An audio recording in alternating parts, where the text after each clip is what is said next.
What's up, San Diego? And a happy Tuesday to all of you. And it's another victory day for the Padres on the Braden Surprenant show. We are on a good streak here, even though the Padres have lost 2 games this season. They have done so on the weekend, so we have always taken over after a victory. We want to keep that streak going as much as possible. Could you imagine they just only win weekday games and then their only losses of the year happen to be on Friday or Saturday? That would be kind of crazy.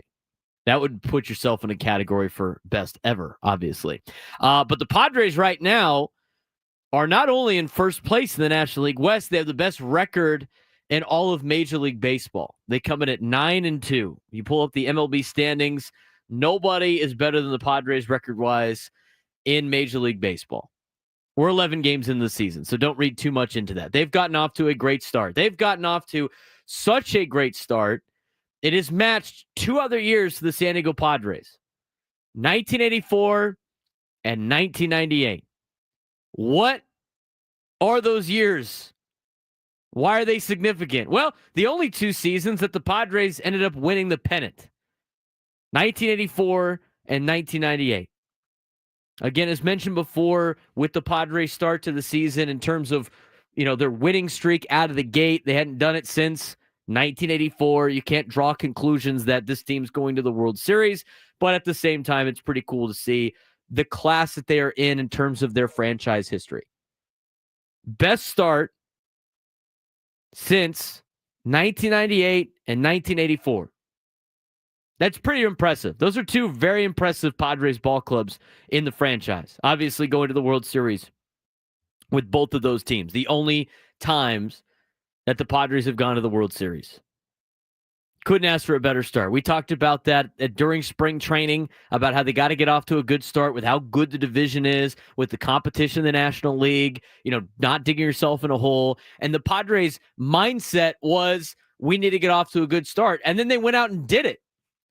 How many times, and it's only 11 games, but how many times during spring training did I say, look, they're saying all the right things, but now they got to go out and do all of the right things. And so far, they've done that. I thought there were some great quotes in this morning's article from Kevin Acee about the San Diego Padres from a perspective of what we wanted to accomplish during the offseason and what we're doing now. And Mike Schilt had some good comments about it. And about how, they're playing as a team and how they wanted to start 2025 after what finished in 2024 in the regular season. I mean, they've really picked up where they left off. Jake Cronenworth says, it feels a lot like last year, but better. I mean, it's like everybody knows what our identity is, what we need to do to achieve it, and I think that's the biggest thing. Once we show up here every day, it's like it's a new game. How can we win today? I think it's really been instilled in everybody since that midway point of last year. This is why bringing guys back and having that core group is so important for a team like the San Diego Padres. I think the biggest thing is this group. A lot of the guys are the same. We all felt it. We saw what it would look like. And it's one of those things when it works, you have the offseason to think about it, and everybody comes back to spring training and you see familiar faces. It's kind of like, let's just keep doing what we're doing.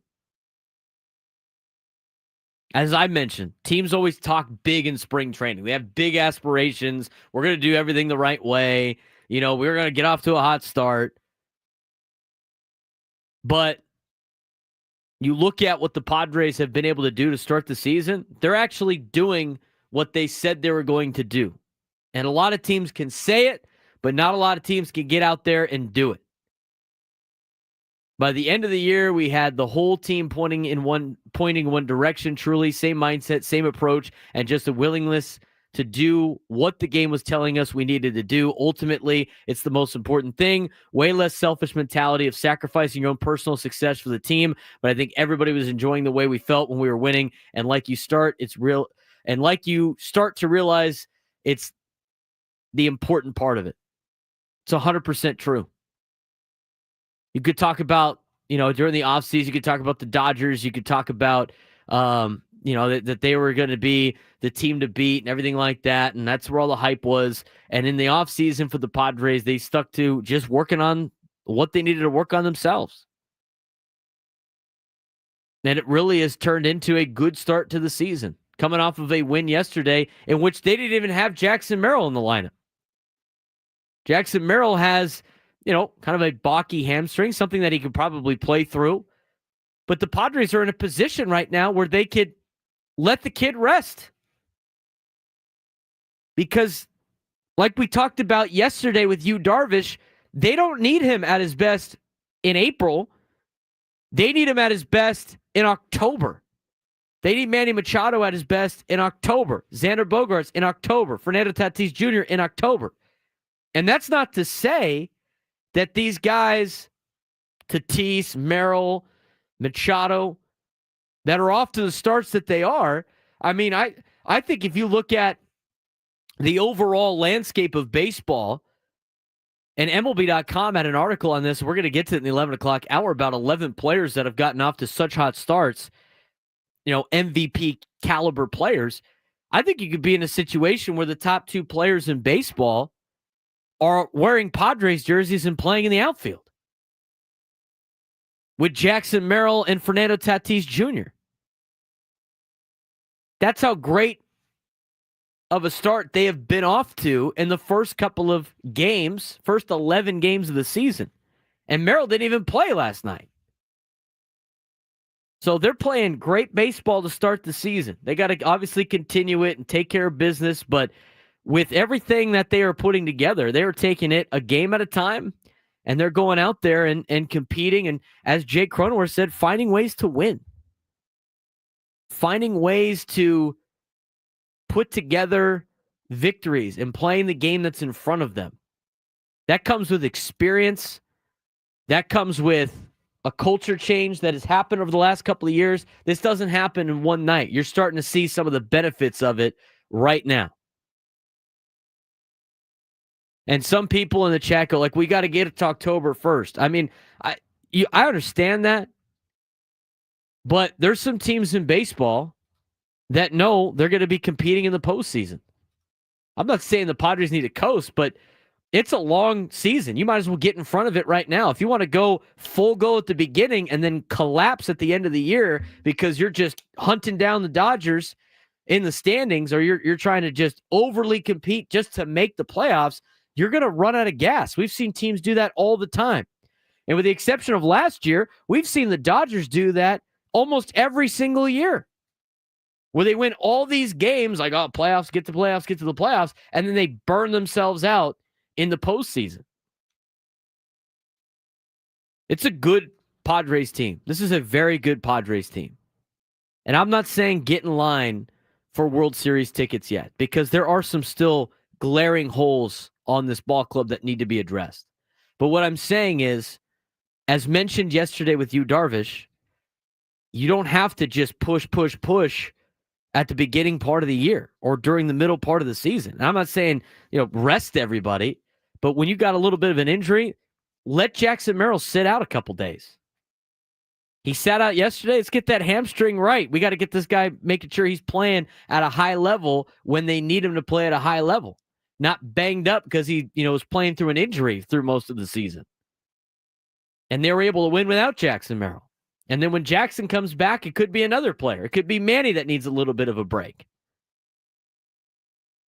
And then you start mixing it up with the lineup. You have enough talent on this team and in this organization where you can kind of make these things happen. But organizationally, what this tells me by Merrill not playing yesterday is they're confident in their team. They're confident in the way they play.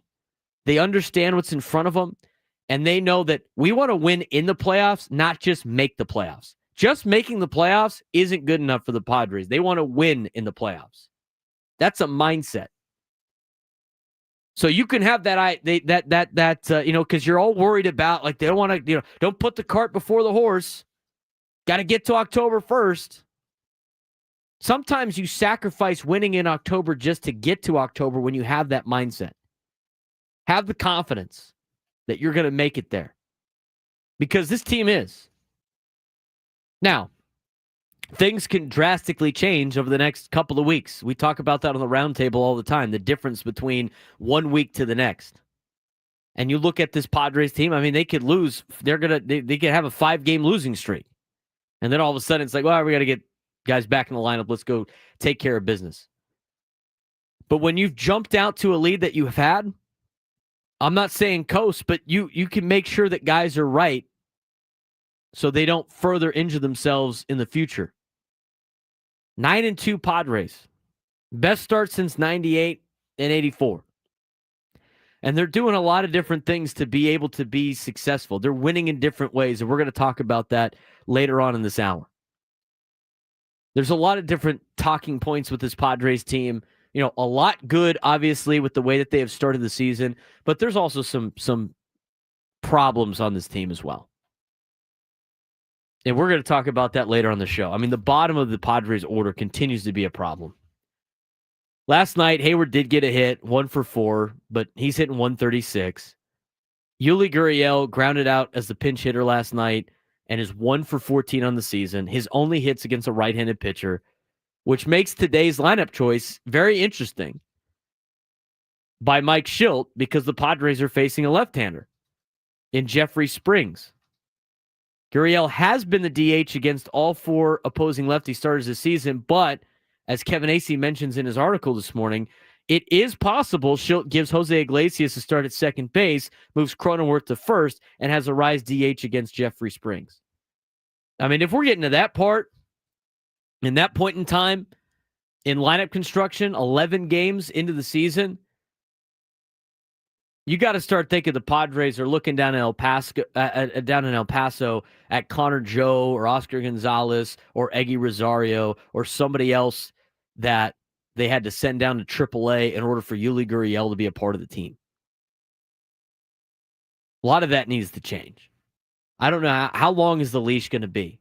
We put that out on Twitter, on our Twitter poll today at 97 through the Fan SD. You can go vote on it. We'll talk about yesterday's results, too, of our question. How much longer can the Padres roll with the current lineup versus left-handed pitching before change is needed? You can vote for it's still early, or you can vote for yesterday. And we'll see what the Padres decide to do today. I think the lineup decision today is very interesting from multiple aspects. We'll talk about that when we come back on the Braden Surprenant Show on San Diego's #1 sports station, 97 through the Fan.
10:18 on a Tuesday morning, another victory day for the San Diego Padres. They won last night 5-4. We'll talk a little bit more about yesterday's game in just a little bit, but the Padres are off to their best start in franchise history, tied with 1984 and 1998. The other two teams or times a Padres team started this well, as mentioned by AJ Cassavell and Kevin Acee in their articles this morning, 1984 and 1998. The only two seasons that have ended with the Padres playing in the World Series. In 1984, the Padres got to 10-2. And in 1998, the Padres got to 11-2. Right now, they are at 9-2. They got the best record in Major League Baseball so far. And they will try to continue that with the victory today against the A's of Sacramento. And we got a lot to unpack on the game last night. I mean, for those that were watching on TV, I mean, how non-MLB level was that game to watch on TV? You know, I was at the Poway Sportsplex last night playing softball. It's like I usually do on Monday nights, and they have the game on there. And we were watching in the dugout at the beginning part, since I had a game at 6 and a game at 7. And, you know, you're watching the game, and it's just like, were they playing? And the context, right? Not everybody did, though. There's a lot of people that are not super diehard Padre fans or diehard sports fans in general, and they're kind of casual, and they don't really know about the A's moving. And so a person asked, where are they playing? I'm like, they're playing in Sacramento. And she was like, Sacramento? What are they doing in Sacramento? It's like, oh, they moved. They're like, well, I know they moved out of Oakland, but I didn't know they're playing in Sacramento. Where are they playing at? They're playing in a minor league stadium. And she was like, well, it looks like a minor league stadium. It does. It looks like the lighting's off. It just doesn't look like a Major League Baseball game. I remember the games in Tampa so far at Steinbrenner Field, where the Rays are playing. I know they're playing at a spring training facility, but if I didn't know it was a spring training facility, I would say every game that they're playing looks like a spring training game. It's such a disservice to Major League Baseball. I'm sure it's great for the fan perspective. And George Sandoval, who is a salesman here, was at the game last night, and he'll be in studio with me at 1 o'clock to kind of explain what it's like for the fans at the ballpark last night. But it's so minor league. So minor league. But it was good to watch the game. I was watching a little bit last night on my phone, obviously, and then at the Sportsplex, was able to meet a couple of fans of the show. Caesar, who plays on Monday nights, and his girlfriend Gabby, very nice people. Caesar rakes over there at the Sportsplex, by the way. A couple times that I've played against him, but we got to talk baseball and stuff. It was pretty cool. Always great to see a lot of people that listen to the show out in the public. So if you are ever out there and want to say hi, come say hi. Got to hang out with Caesar and his girlfriend Gabby last night a little bit, which was kind of cool. It's where I watched Tatis hit the bomb that only went 405 feet. I said that thing had to go at least 420 feet. I didn't believe StatCast, and apparently neither did Fernando.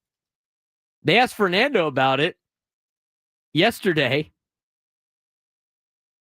and he goes, they asked him about the home run, and this is the lowdown from Kevin Acee. Foul line at Sutter Home Park is 330 feet from home plate, and the wall just juts out another 10 or so feet almost immediately. There's a 10-foot alley between the wall and the first building, and then another 50 feet of patio before the building on which Tatis blast landed. He hit it over the building. According to StatCast, it said it went only 406 feet. Tatis responded with, "That's cap. Straight cap." And for those of you that don't know, for the Chris Ellos of the world, cap means not true. Lie. I agree. That's exactly what I said when I heard that news. Cap. 405 feet, 406 feet. Are you kidding me? He hit that thing a country mile. Which brought up an interesting thing with StatCast and some of the expected statistics. Adam sent me it last night, immediately when it happened. Tatis hit the bomb. It's a home run in 30 out of 30 parks, yet the expected batting average was 900. Not 1,000. The expected batting average was 900. How is that possible? Are they saying that, like, well, maybe there's like a 10% chance that somebody robs the home run and that's why it's 900, not 1,000? Insanity to me. But it must be a math. I mean, it must be a math thing about like where it projected to be and everything like that. But how is it not 1,000? Expected batting average based on exit velo and launch angle, home run 30 out of 30 based on distance traveled. So based on the exit velocity and the launch angle, even though it had been gone in 30 out of 30 ballparks, it wasn't hit hard enough for it to be 1,000 on the expected batting average. Makes sense. Makes sense. We had a poll question yesterday. We got another one today. I wanted to revisit this a little bit. Should Kyle Hart still be the number 5 starter after yesterday? It's a pretty controversial topic for you guys on X. You still got 14 minutes to vote on yesterday's poll if you would like. Over 1,000 of you voted. 1,054 votes. 50%, 50.7% said yes. 49.3% said Kyle Hart should not be the number 5 starter. 50.7% of you watched the first game, and 49.3% of you watched the second game and didn't watch the other. The most stunning thing to me is how many people voted, and the voting's basically right down the middle. Like, you couldn't get in a lab and hypothetically come up with a question that 1,000 people are going to vote on, and it'd be 50-50, and yet it happened. Yeah, you could even put heads, tails on a coin flip, and it wouldn't be 50-50 on the voting.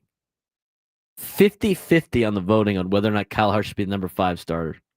I think he should. I talked about it yesterday. I just think it's amazing that tweet that what went out on that. I questioned today, and we'll talk about it a little bit later. I mean, the bottom of the order is just not very good right now for the Padres. Some guys are doing okay. The Padres said they'd stomach Martin Maldonado hitting 200. He's doing that. He's not really playing a lot, but he's holding his own for the most part in 11 games. But I mean, a 1 for 12 last night with the bottom of the order. You got guys like Yuli Gurriel. He's got 1 hit. He's 1 for 14. Jason Hayward's not hitting that well either. But more specifically, the lineup, as we mentioned yesterday, and it's going to be interesting today because they're going against a left-hander, is the lineups against left-handed pitching has not been, there's been a lot to be, a lot less. It's just they're not desirable lineups. So the question of the day today, how much longer can the Padres roll with the current lineup versus left-handed pitching before a change? 31% have said still early. 68% have said yesterday. Needed to be changed yesterday. And look, you're 9-2, so like you're still winning. The team is still winning despite the bottom of the order turning into automatic outs. You're winning despite, the catching situation that you had at the beginning of the season. You're winning despite not so great of outings out of the back end of your rotation the second time through. You're still 9-2. It's still relatively early. But as mentioned yesterday with Ben on Ben and Woods, and I totally agree with this standpoint, it's, just because you're winning doesn't mean you shouldn't try to fix some of the problems that need to be fixed.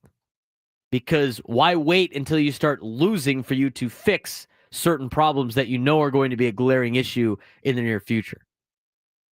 And they have solutions to these problems. That's why I find it interesting that they haven't kind of tweaked the lineup a little bit, maybe moved Yuli down, maybe like give Jose Iglesias a chance. And Kevin Acee pointed out in today's article, there might be a situation today where Jose Iglesias ends up getting an opportunity today and Yuli Gurriel doesn't. But again, if you want to vote in the poll, at 97 through the fan SD. Got tons of social media content at B_SURP, at BSURP. Follow me on X, Instagram, and on TikTok. We put out a lot of content from the shows on there. So be on the lookout for that. You can also follow us and watch us on YouTube at 97 through the fan on YouTube, as well as B_SURP on YouTube as well. Be sure to subscribe to our podcast. All of our shows are in podcast form. Wherever you get your podcast, Spotify, Apple Music, the Odyssey app, you could search the Braden Surprenant Show, and we will pop up on your phone. What happened with Jackson Merrill not playing yesterday? We heard from Mike Schilt. Let's hear what Mike Schilt had to say about how serious this injury might potentially be when we come back on the Braden Surprenant Show on San Diego's #1 sports station, 97.3 The Fan.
First place Padres.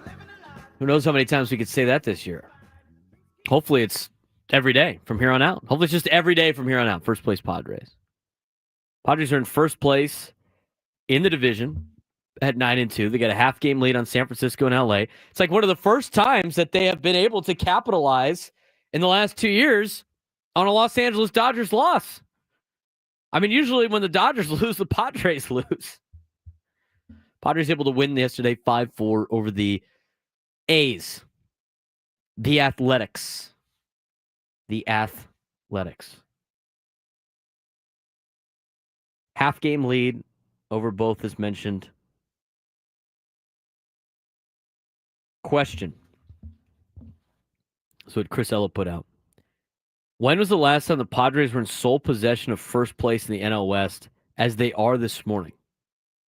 Answer. July 17th, 2022. Padres have not been in first place by themselves since June 17th, 2022. Really remarkable. But they're in sole possession of first place right now, 11 games into the season. Great start to the year. They're in first place in all of Major League Baseball. Got the most wins out of any team in Major League Baseball with 9. And they have the best record in Major League Baseball. And a lot of that has to do with the way their young players are carrying the team with Fernando Tatís Jr. and a guy like Jackson Merrill. Jackson Merrill didn't even play last night because he was dealing with a little bit of a hamstring issue. Doesn't sound like it's that big of a deal, but when asked yesterday about why Merrill is not in the lineup and what the hamstring issue is, here's what the conversation was like with Mike Shildt in the media. Mike Jackson not in the lineup today. What's the update? Yeah, he's a little tight with his legs last couple of days. Just wanted to get ahead of it. Okay. Cold weather related in any way, or just fatigue at the course of the season? I can't tell you that, Scan. I mean, his legs are tight. I don't know what it was related to, but we trying to get ahead of it. What was the conversation with Jackson? I imagine he's not a guy who likes to take much time off. Is he to convince him, or is he? No, it was a mutual, very, back and forth, solid conversation that you like to have with players that, just like you said, Scan earlier, a little tight. Talked to him after the game about it, traveled, talked to him in the hotel, see how he woke up this morning. Still not bad at all, but we're trying to get ahead of it. And we're just that fine line between trying to push something and being smart about taking a day. And we both agree this would be a good day to take off and see where it led us. Being a little cautious at the beginning of the season. Cautious at the beginning of the season. Now, they're not tied for the most wins. Oh, yeah, they are. I guess the Dodgers have 9 wins, too. They got 3 losses, but whatever. Semantics. Most wins what I said is still correct. Most wins in baseball. Just because they're tied with somebody doesn't mean that's not true. But whatever, know it all. Back to what Mike Shildt had to say about Jackson Merrill. Again, we talked about it to start the show. You don't need Jackson Merrill at his best now. You need Jackson Merrill at his best in October. And if there's a little bit of a tweak here and there, why risk it to injure yourself a little bit further? We know the kid can go. We know he can battle through the injury. Just give him a little bit of a break before. And you won last night. So you could let him sit again today if you really wanted to. And if they win again, you could let him sit Wednesday, and then he has Thursday off, and he's fresh for Friday against Colorado. Got to be fresh against Colorado. That's been the biggest problem for the Padres the last couple of years, the Colorado Rockies. But I don't mind this move yesterday. I'm curious to see if he's going to be in the lineup tonight. Because, again, if the Padres win today, they guarantee themselves at least a 500 road trip. You win your games at home, go 500 on the road, you're going to have a really good season. And so if you could solidify that tonight against Jeffrey Springs, the left-handed hitter or left-handed pitcher, you're going to be in a really good spot. Again, it overcomes the 2 losses in Chicago. It's not you're not going to win every game, and it's tough to win on the road in any type of sport, especially in professional sports. So get a win tonight. Guarantee yourself a 500 road trip. You want to get a winning road trip, you sweep the A's, and then you get ready for Colorado on Friday. But the left-handed pitcher situation is set up for the Padres in terms of tough lineups. Lineups that are not desirable when you look at it. And that was today's poll question about how much longer do you continue to roll out this current lineup that they have against left-handed pitchers before a change? And I don't mean a drastic change where you just, immediately cut Yuli Gurriel, although it seems to be trending in that direction. I think the conversation is a little bit more of why isn't Jose Iglesias getting an opportunity? And then the other part of the conversation is, do you let Gavin Sheets hit against left-handers? And then after that, it's, all right, what are we doing with Connor Joe and Oscar Gonzalez and Eggy Rosario down in AAA? Why aren't they up with the big league club? And maybe they're waiting for an injury for some of those players because, again, Eggy still doesn't have any options left, and same with Gonzalez, and you were able to sneak them through waivers, and they're still back and part of the organization. So very interesting to see. I'm curious to see what the lineup is today against left-handed throwing Jeffrey Springs. And we'll probably get the lineup as the show ends today into Gwen and Chris because the game's a 7:05 start in Sacramento. But we'll see if Yuli Gurriel gets a start against the left-hander. How many more times are they going to be able to put that together and continue that lineup?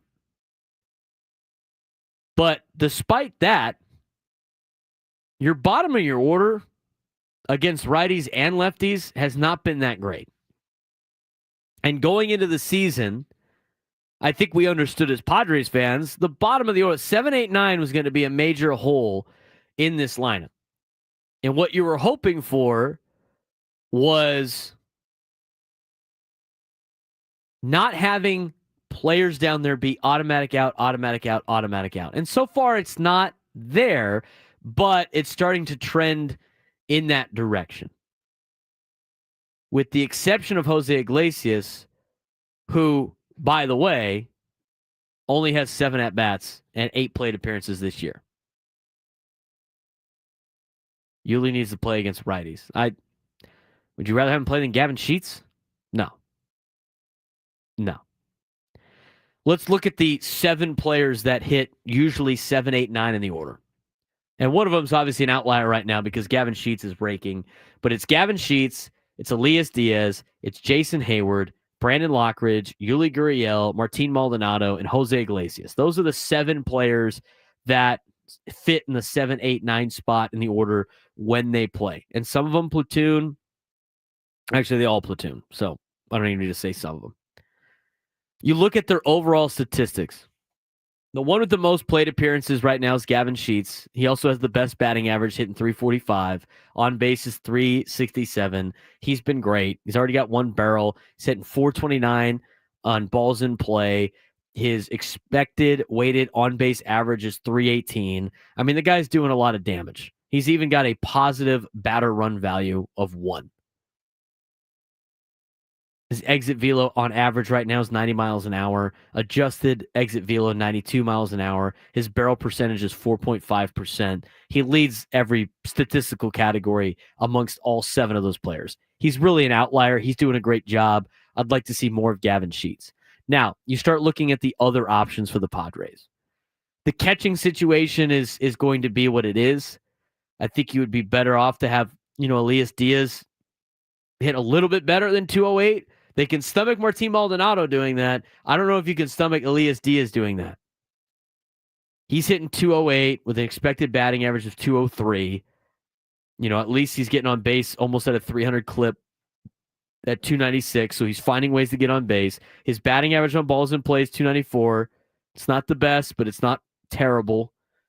He does have a negative batter run value, though, at -3. So And he's supposed to be the catcher that can hit a lot better than Maldonado. Maldonado, in only 13 at-bats, is hitting 231. He's actually done a pretty good job so far, but I don't think it's enough to be the everyday starting catcher.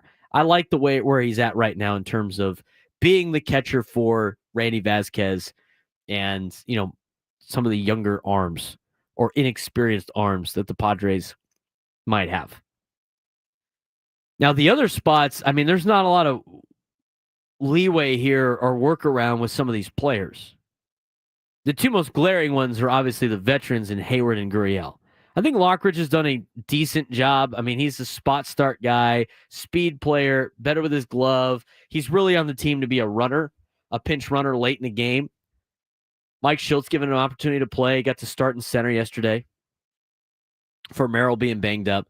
He's hitting 214. Expected numbers are not very good. His expected batting average is 151. He's swinging out of the zone. He's high chase right now. He really got to be able to settle this guy in.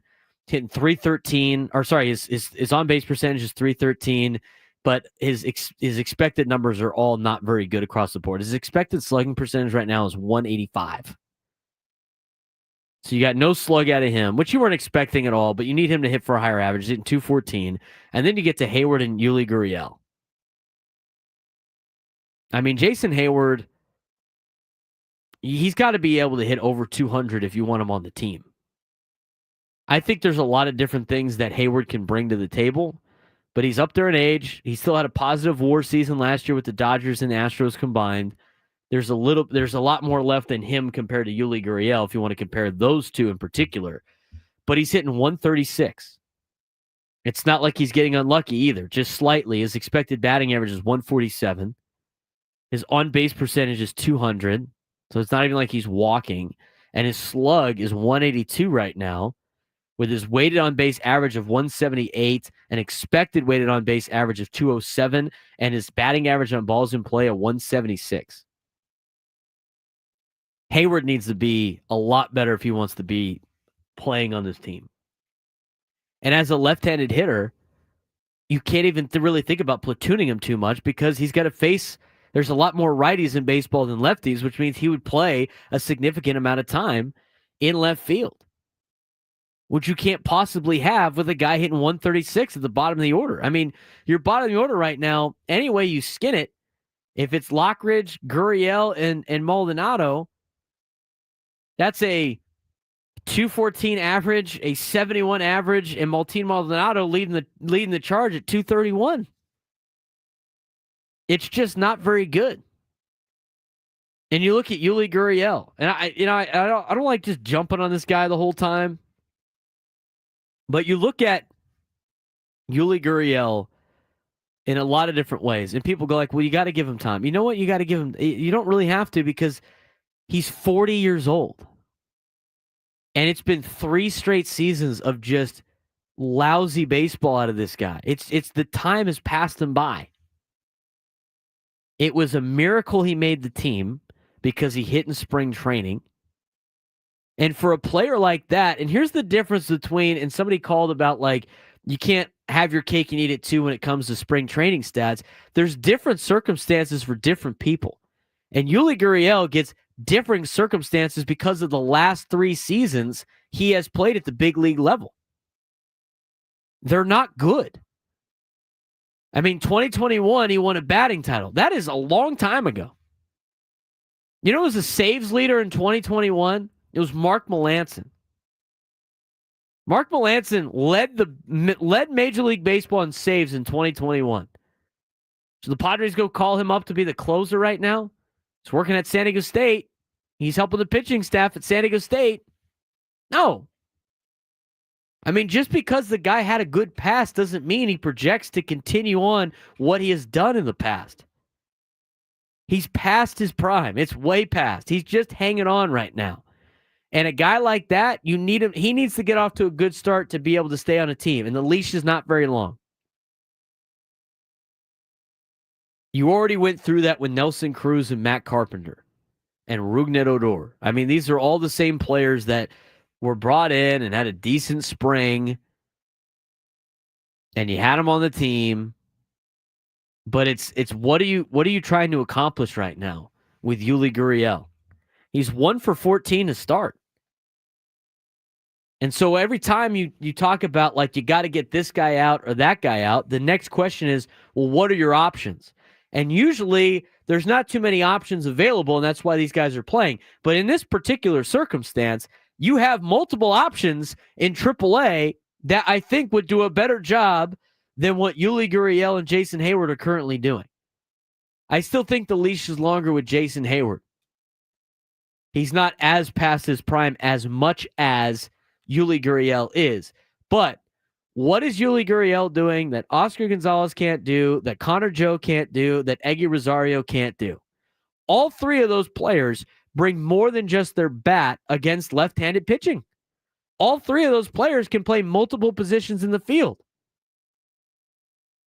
All three of those players can bring you more versatility in a lot of different ways and are way younger than Yuli Gurriel. And I haven't even mentioned Tirso Ornelas yet. Another player that could do better than what Gurriel and Hayward are doing. So I don't know how much longer you can keep rolling Yuli Gurriel out there and expecting it to get a lot better. The track record shows it's time to just cut bait with Gurriel. And I'm not talking the 14 games or the 14 plate appearances that he has. I'm talking about his last 3 years of work. It shows you it's not getting any better. And so the fact that he's off to this start shows that he just doesn't have it anymore.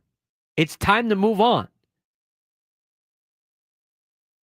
At least Hayward had a positive WAR last season for the Dodgers / Houston.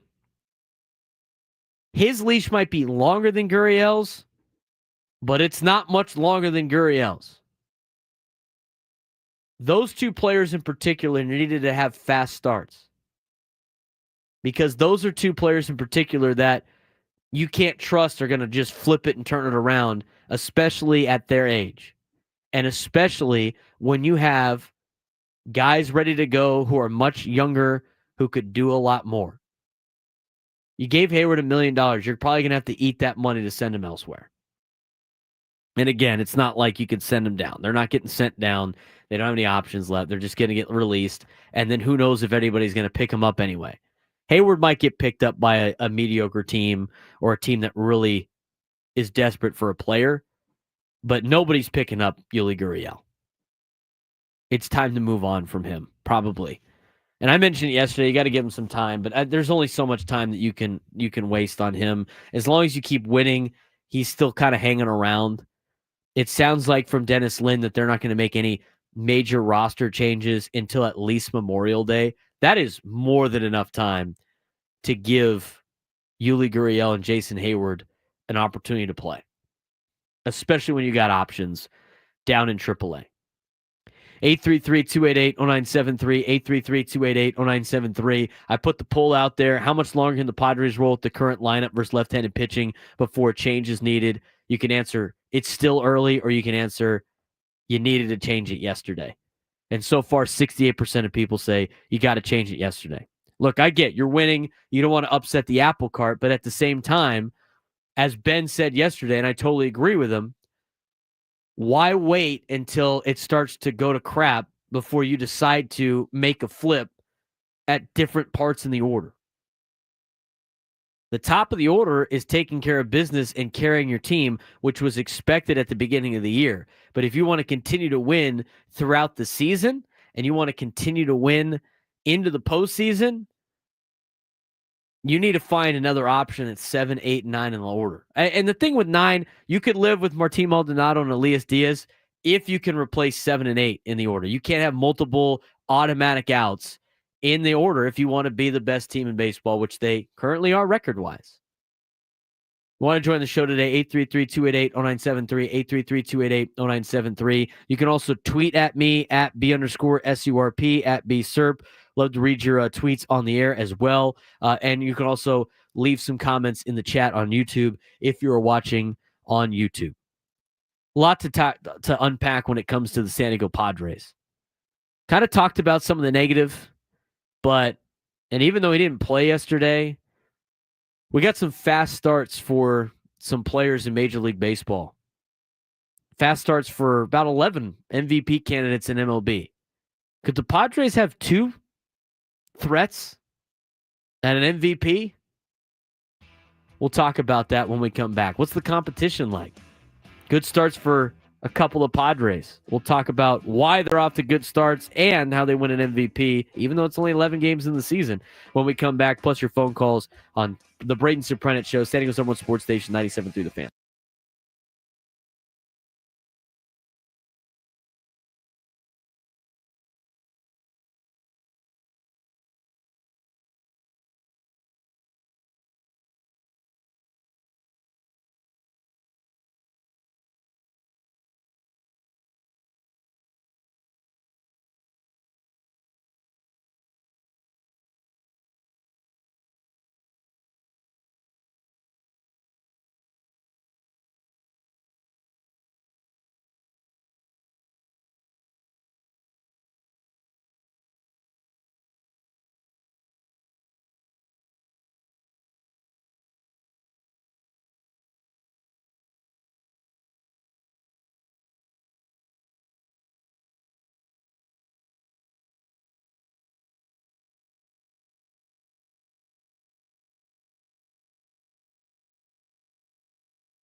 Second half of the Braden Surprenant Show, live and local each and every day from 10 to 2. If you're just joining us on the show, be sure to follow us on social media at B_SURP, at BSURP. We're here each and every day. Shortened show tomorrow because we got Padres baseball at, was it 12:30? 12:35 start tomorrow? I think it is. With an 11:35 pregame show with Sam Levin on the Eco Water SoCal Padres pregame show. Should be a fun day tomorrow of Padres baseball. Hopefully with a dub tonight, they can win the series against Sacramento, which don't call Sacramento. And we'll have a full breakdown on what it was like at the game last night coming up in the 1 o'clock hour. But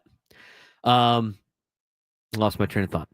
We're going to be getting you ready for the game coming up tonight as well. 7:05 start, 6:05 Eco Water SoCal Padres pregame show. With a win tonight, that's where I was going with this. With a win tonight, the Padres would solidify a 500 road trip, and they would take a series win against the A's. If they win the next two, then they'd have a winning road trip, which would be great. And we will carry that on to the off day on Thursday, before the 3-game series against the Colorado Rockies. Sportsplex breakdown? No. Not breaking down stuff at the Sportsplex. Played softball last night. Play on Mondays and Wednesdays. If you go out there and you play, let me know. I'll be out there. Come say hi, like Caesar and Gabby did last night. Shout out to them. We're talking about the bottom end of the order. Again, I think the leashes are different lengths for different players. I think Yuli Gurriel's leash is super short right now. I don't know how much longer you can continue to roll him out there and expect to have good things happen for the San Diego Padres. He's 1 for 14 to start the year. He hasn't really done anything to help. I mean, he won the game against Atlanta on that Saturday. He had the one knock, which, by the way, wasn't expected to be a hit in most places. But that being said, he hasn't really done too much for the Padres. Gary A in the chat. You guys haven't played anybody yet. Paul. Thanks, man. Thanks for the strength of schedule update. We'll be sure to add it to the AP Top 25 for the MLB rankings coming up. I'll put it on the resume for the College Football Playoff Committee. Want to give it to your phone calls again for the bottom half of the order. It hasn't been very good. It hasn't been very good. It needs to be better. Despite the Padres having the best record in baseball, there are some holes on this team that they still have to address. The bottom of the order is one of the holes that was expected to be a hole. And with options potentially in AAA, how much longer do you roll with Yuli Gurriel and guys like Jason Hayward? I think you give Jason Hayward a little bit more of a leash, but he might have till Memorial Day in order to turn it around. Yuli Gurriel, I don't know if you could give him till Memorial Day to turn it around. And we'll see what the Padres do. It starts tonight with a left-hander on the hill. If Yuli's not in the lineup tonight against a left-hander, then they're obviously really having some conversations about this in the Padres organization. If he is in the lineup, well, they're going to keep rolling him out there and just see what he does, and hopefully he comes out of it to start the season. But you look at the differences of players. I mean, for a player like Yuli Gurriel, who in the last couple of years has just not been that great, as mentioned before, and everybody keeps talking about, you want a batting title. You want a batting title in 2021. That's so long ago. In 2021, we still couldn't even fully attend baseball games. I mean, think about that. It's a way different time in 2021. But the last couple of years for Yuli Gurriel, he just hasn't been that great. Negative WAR in every year except for last year with Kansas City at a 0.1 WAR. He only got 65 plate appearances with the Royals, hit 241. It continues to decrease for him. Continues to decrease. At age now 41. So he had to get off to his stipulations are different. He has to get off to a good start in order for it to make sense. 833-288-0973, 833-288-0973. We're going to get to some of your phone calls on the bottom half of the order. Again, if you want to vote in the poll, how much longer do you continue to roll with this lineup against lefties? Still early, or should have changed it yesterday? We'll see what the final poll results are later on in the show. Let's get out to Derek in La Jolla. You're batting leadoff today on the Braden Surprenant Show. Derek, what's going on, man? Hey, I agree. Same thing. How long are you going to hold on to these guys? Right. I mean, the question is how long do you I wouldn't say hold on to him quite yet. I'd probably say how long do you keep putting him in the order? And then as soon as you start realizing they're not in the order all the time, then you go with the question of, well, why are we paying these guys to be on the team if they're not playing? And then you could say, how long do you hang on to them? Yeah. I can see the Hayward, giving him a little bit of a chance. But when I found out they brought on Uriel, I couldn't believe it. AJ Preller's made so many good decisions and so many awesome deals. I just didn't understand the move at all. Yeah, it was head scratching for me at the beginning, and honestly, the way it's looking out right now, it's not looking that great of a decision to start the season. But we'll see how much time they allow him to continue to go out there and flounder for the next couple of days. And I hope it turns it around. And Derek, I appreciate the phone call, man. Thanks for weighing in. But they were talking about Ben and Woods yesterday. It's like, oh, Yuli Gurriel, home run incoming, 3-run bomb to spark everything. I hope he hits a 3-run bomb. I mean, it's better if he's contributing to the team. But if he's not contributing, we got to start thinking about other avenues right now, even though the team's 9-2.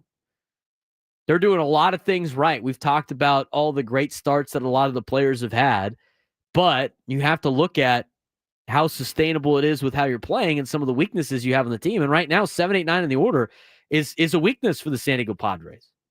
833-288-1973, 833-288-1973. Tim in Miramar wants to weigh in. Tim, what's going on, man? Long time no talk. Braden. Yeah, I know. Thank you for taking my call. Beautiful day in Padre land today. It's always a beautiful day, Tim, when there's 29 teams behind you in the standings, huh? You got that right, my brother. Absolutely. Looking good. What do you got today? Only a couple points. Only a couple if you let me have them. All right. Well, you got to earn it every time. You got to earn those at-bats. You got to earn those at-bats, Tim. I agree. I accept that. Absolutely. First one, if these guys don't work, they're talking, AC saying Memorial Day, you got to be kidding me, man. I'm like 10 more games, and that's about it for me, and I'm including Gurriel. No, we lost Tim. He's on the roll. I'm understand. Even 10 days is being kind of nice. Make it to Memorial Day is just. It's way too late. It's way too late. All right, we got Tim back. Yeah, it is Memorial way too Day, late. that's way too late. 100%. Yep, I agree. And like you said, we got Connor Joe, we got Gonzalez, right-handed hitters to replace him. Absolutely. I think Iglesias has to get a start today. He needs some ABs. And then can I be old guy, get off my lawn for a minute on the stats? Yeah, go ahead. Okay, so I agree with you. If you're telling me that Tatis's home run is only a 900 whatever expected batting average, I don't get it. And I understand you guys, the metrics and all that, but you use that stuff and I'll do the eye test and we'll have it all covered. Because that's all I need to do is watch these guys play and I can tell, when they hit the ball hard, when they don't. But for that to only be a 900 expected, that's why you got to take some of these metrics with a grain of salt. That's right. Thank you, Tim. Based on exit velo and launch angle, they determined that a ball that would leave every park in Major League Baseball is only an expected batting average of 900. That's why it's not an end-all, be-all. That's why a lot of these teams have great scouts that use their eyeballs and use the eye test, pass the eye test, and then they match it with the results of some of the statistics. That's what good organizations do. They do a mix of both. You can't just go one way or the other. 833-288-0973, 833-288-0973. You got people in the chat argue about strength of schedule in Major League Baseball. Foolish. You guys are all foolish. They're all professional teams. This ain't college sports. Strength of schedule in Major League Baseball. Are you good? Are you good? I can't believe that's a debate right now. Anybody arguing with Gary in the chat, check yourself. Stop arguing them. You're talking to a brick wall. Strength of schedule in Major League Baseball. That is hilarious. Yeah, but what's their margin of victory? Oh, my God. I can't wait to present this to the committee to get teams in the postseason. Are you guys insane? What are we talking about here? It's like it's 11 games. You're 11 games into the season with the Padres being in first place. It's not going to last like that the entire year. And you got Dodger fans go, well, we've played tougher teams like the Nationals. Give me a break, dude. Who cares? Strength of schedule. Yeah, well, we had to play the Phillies, you know. You guys lost to the Cubs. We swept the Cubs in 2 games.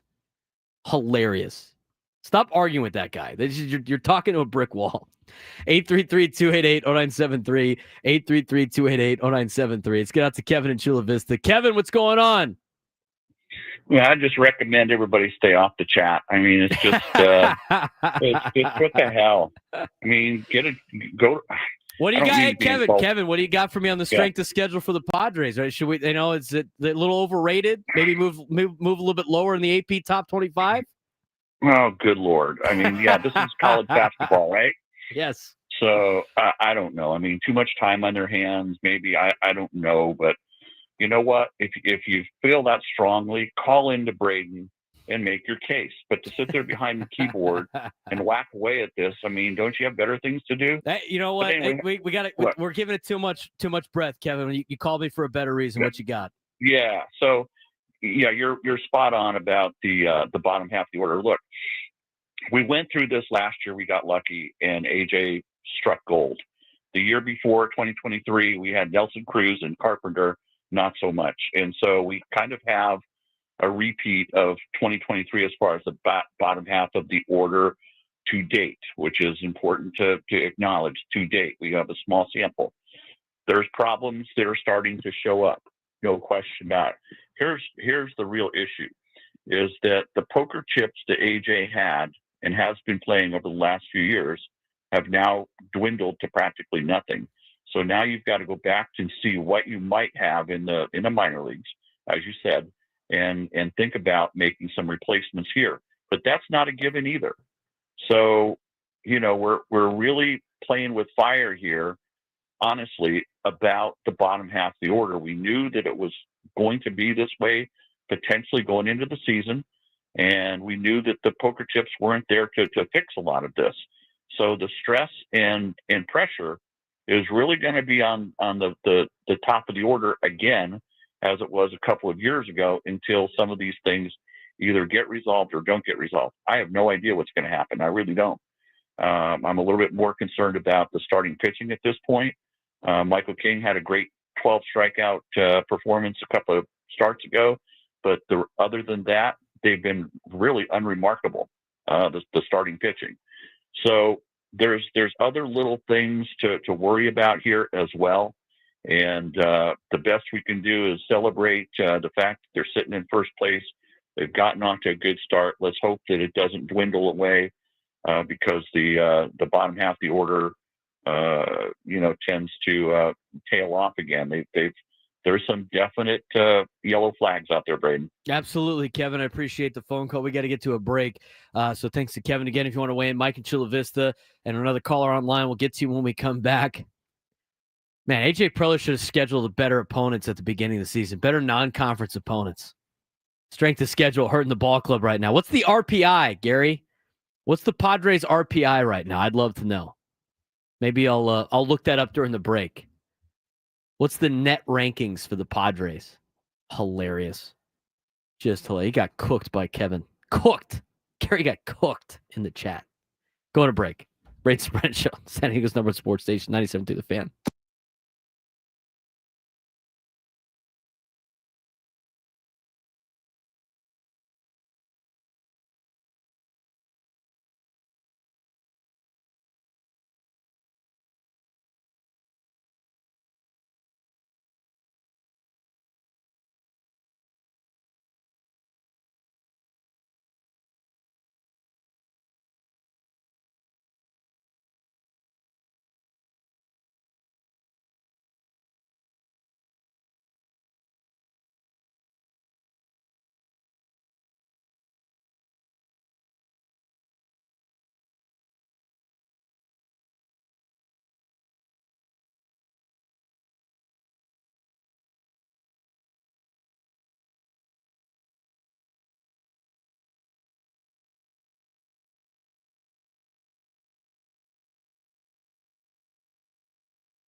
11:19 on a funny Tuesday.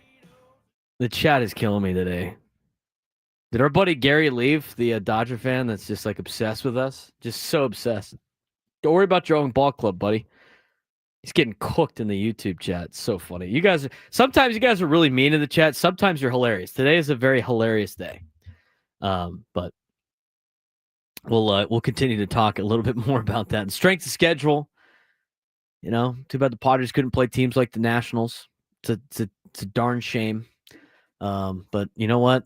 We'll have AJ Preller work on the scheduling next year to help the strength of schedule early in the season to help the metrics out a little bit. So the Padres are high in the RPI. Padres just scheduled a home and home with the Orioles in 2028.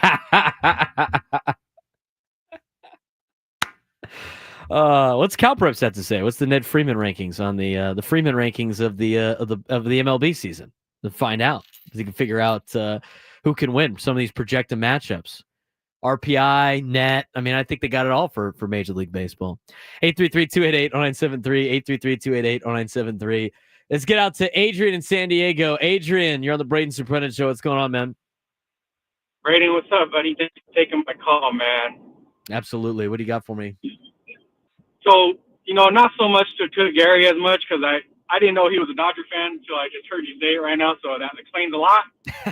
But I was talking to one of my coworkers is a Dodger fan as well. I'm nice to him. We're having a conversation this morning, man, and we're just talking about people who look at baseball through the scope of a football mindset. It's like you can't look at baseball in a 10-game, 20-game span, especially in the beginning of the year. And then when you start talking about strength of schedule for a baseball team, man, okay, well, what happens at the trade deadline? Does all that now all of a sudden a change? Does a player get injured and then now all of a sudden that team's no longer strong, but you're still playing that team? So I think that what happens a lot of times is right now a lot of people are getting back into Major League Baseball because it's getting really exciting. And they want to use that football comparison, man. Week in and week out, you can dissect football like that all day long. But baseball, come on, guys. We're talking about 162 games, man. And one more I want to throw in there. Okay, let's say we did have a strength of schedule. At the end of the year, when everybody's jockeying and fighting for a wild card or a last playoff spot, what does it matter then? So, Gary, strength of schedule don't matter, buddy. That's all they're hanging on to right now. Sorry, Adrian, because they don't like the fact that they're not currently in first place. They appreciate the phone call, man. Thanks again for calling in. Thank Hopefully you. Keep on taking care of San Diego, man. Absolutely. Yeah, it's kind of funny. The problem was our chat. A lot of our loyal fans were chirping at. Yeah, I'm like, why are you arguing with this guy? It's just we're 11 games in the season, and like Dodger fans are so worried about the other the other teams in the division so much instead of just worried about themselves. You can't view it from a football standpoint. You're gonna go insane. Football is different because it's once a week, and like every game is way more important. And there's this big build up to the one game, and then like it's like a whole event, and then there's a letdown, and then it's getting ready to the next level. It's interesting to see people try to compare it. 833-288-0973, 833-288-0973. Mike at Chula Vista, you're on the Braden Surprenant show. What's going on, man? What's up, Braden? How are you? Good. What do you got for me? Good. Yeah, back to the Yuli Gurriel and the Hayward situation. Yeah, those are definitely some holes that need to be filled, man. But it's still early in the season. 11 games in, we're doing all right. The strength of the schedule, it's all right now. I think it's a good time maybe to bring up the Gonzalez and the Ornelas, and give them some big league reps, man, because those guys are good and we can see what they can do. It's still early. Give them some time, before we need them and it's too late. All right, Mike. Appreciate the phone call. He's ready to cut loose on the Yuli Gurriel deal. I don't know how much longer that you can last with that. We've had some other people weigh in on social media as well. And again, you can tweet at me, B_SURP at BSURP, if you want to be part of the show, but not necessarily have time to bring in a call. At San Diego Fan 2, Tyler, immediately I would drop Gurriel and bring up Connor Joe. Hayward I would give until Memorial Day weekend, and if he continues this trajectory, then it's got to be Gonzalez or Ornelas time. I think that's a fair assumption. I think that's a fair conclusion, right? I mean, I talk about, I think there's a difference between Gurriel and Hayward. I think Hayward gets a little bit more time than a guy like Gurriel, who just needed the spring season to get after it, right? And to make a team. And when you're a player like Gurriel at 41 trying to hang on, you need to get off to a good start. Otherwise, it's not going to be a long time for you at the big league level with a team that's expected to compete, especially a team that's 9-2. I don't know how much the Padres winning is going to keep him on the team. But again, is even though you're doing things really good and you don't want to overly, if it ain't broke, don't fix it. You could still make a couple tweaks and make sure that you're firing all cylinders at all times. 833-288-0973, 833-288-0973. Gary and UTC. Not that Gary. What's going on, man? Hi, Braden. It's a good, lively discussion today. I love it. I just kind of want to echo what the other guys have been saying a little bit. It's going to be very strange if you want to play a little bit of this recording about 2 or 3 months down the road and just see exactly how strange things can be. It's very early, and you're caught kind of between giving these guys a chance. And as you said, they got to produce at some time. And I can only imagine what they feel like as players with that kind of pressure also, knowing there's guys there in the minors ready to come up, and they can tell they're, as you said, they are raking. So anything like that, give them a chance, but don't give them too much of a leap. They're not the 1975 Cincinnati Reds or the 1984 Tigers who went up to a 35-5 start. If only. They may not be exactly that strong of a team. But if these guys go on, keep them doing what they're doing, playing good baseball. I attended that Wednesday game when they were 7-0, and they did everything exactly the way you should do. So my thing is, be patient, know when to pull the trigger. It's a very long season, and we'll see. Every year it's the same thing. Everybody says, do this. They're a quick hair trigger, but it's a long grind. In the long run, we'll find out who does best. Thanks, Brennan. Thank you, Gary. Braden? Appreciate the phone call, man. We got to take a quick break. It was kind of fun discussing that for a little bit, but we got more things to get to. We got an update on Joe Musgrove. He was able to throw for the first time since his Tommy John surgery. How did that go? We'll let you know. Plus, NL West, the best. What to expect when your division is the best in baseball? What does that entail? We'll talk more about that as we come back on the Braden Surprenant Show, San Diego's #1 sports station, 97.3 The Fan.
11:33. Braden Surprenant Show, standing on someone's sports station, 97.3 The Fan. Thanks again for all of you guys joining us today, making our day a part of yours. We really appreciate that. Everybody that's watching on YouTube, if you haven't done so already, give us a like on the YouTube video. Really helps us out a lot. Simple thing to do while you're watching on your phone or on your computer. Just hit the thumbs up and help us out. Really does wonders for us. So please do that if you have time. If not, or should I say as well, be sure to follow us on social media at @B_SURP. I will read some of your tweets on the air, as well as we mentioned Tyler's tweet earlier in the day. We also have a Twitter poll out there, that you guys can participate in when it comes to the lineup.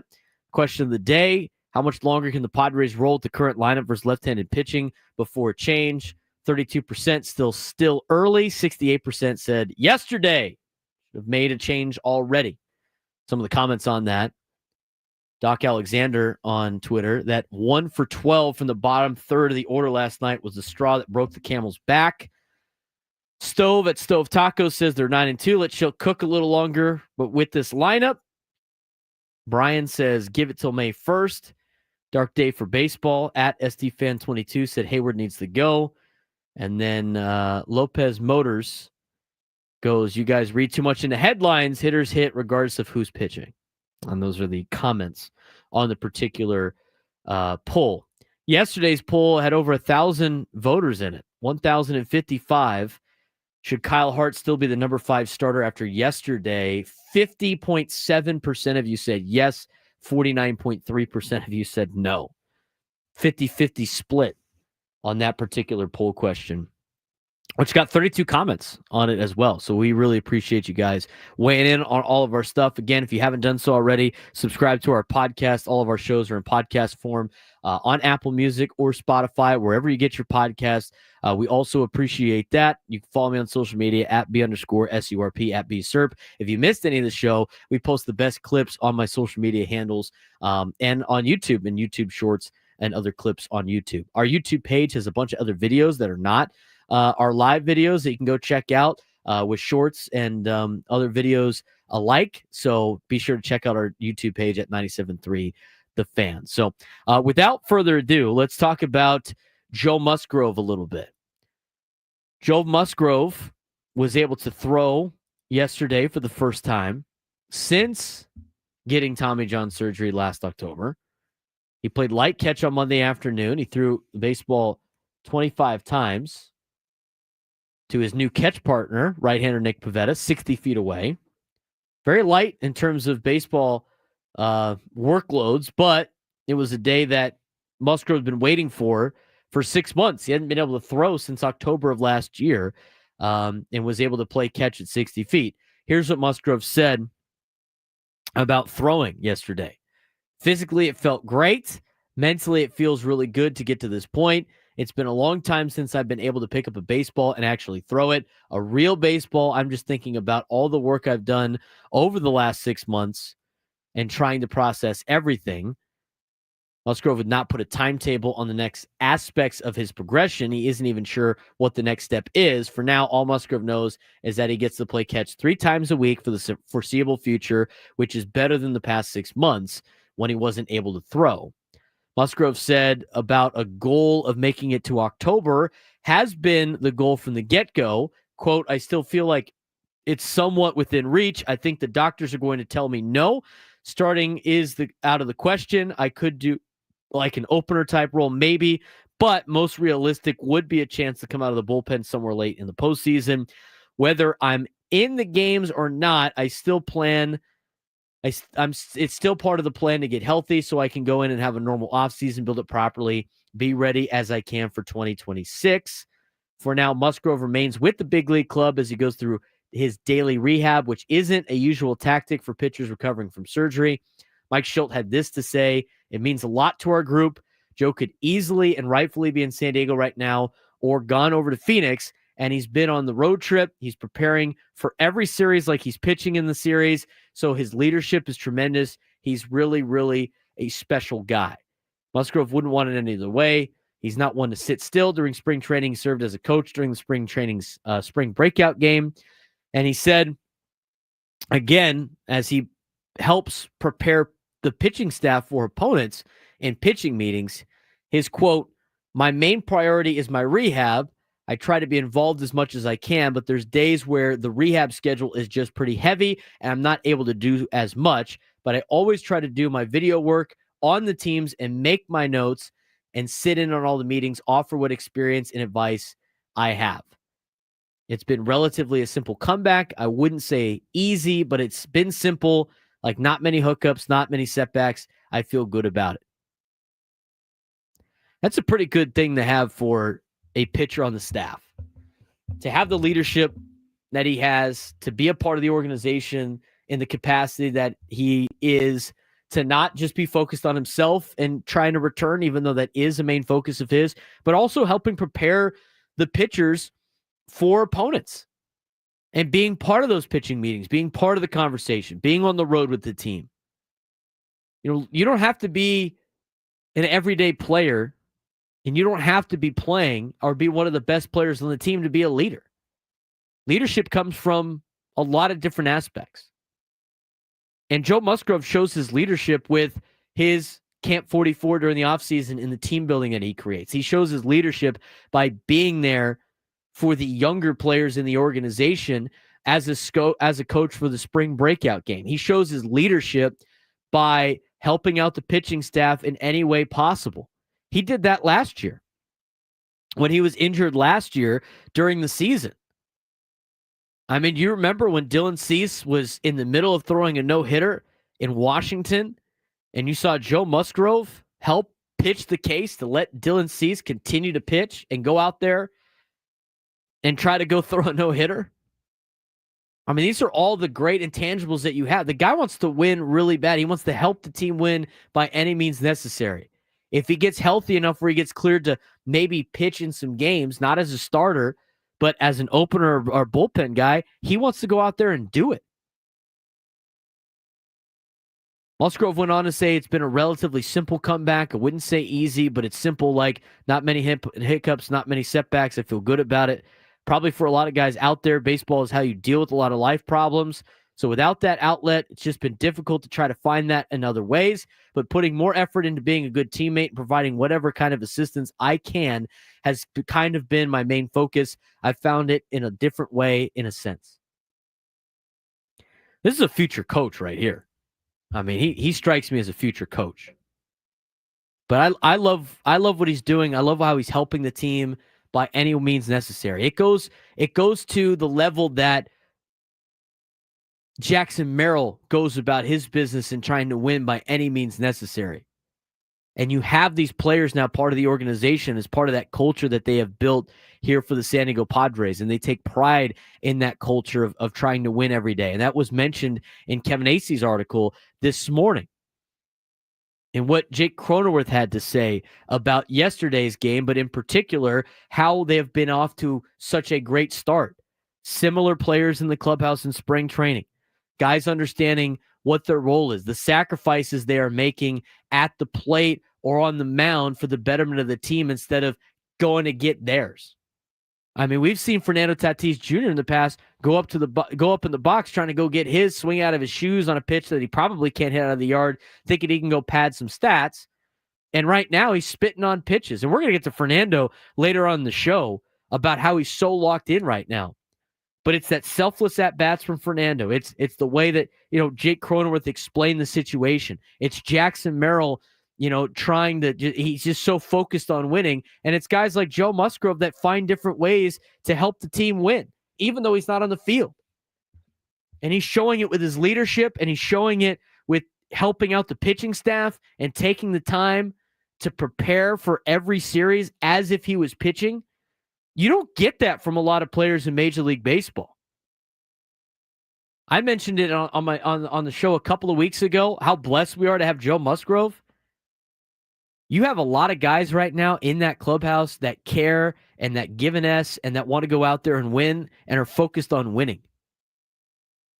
You could say what you want about how talented the team is. With the top 6 in the order, you could talk about the pitching staff and the bullpen, everything like that.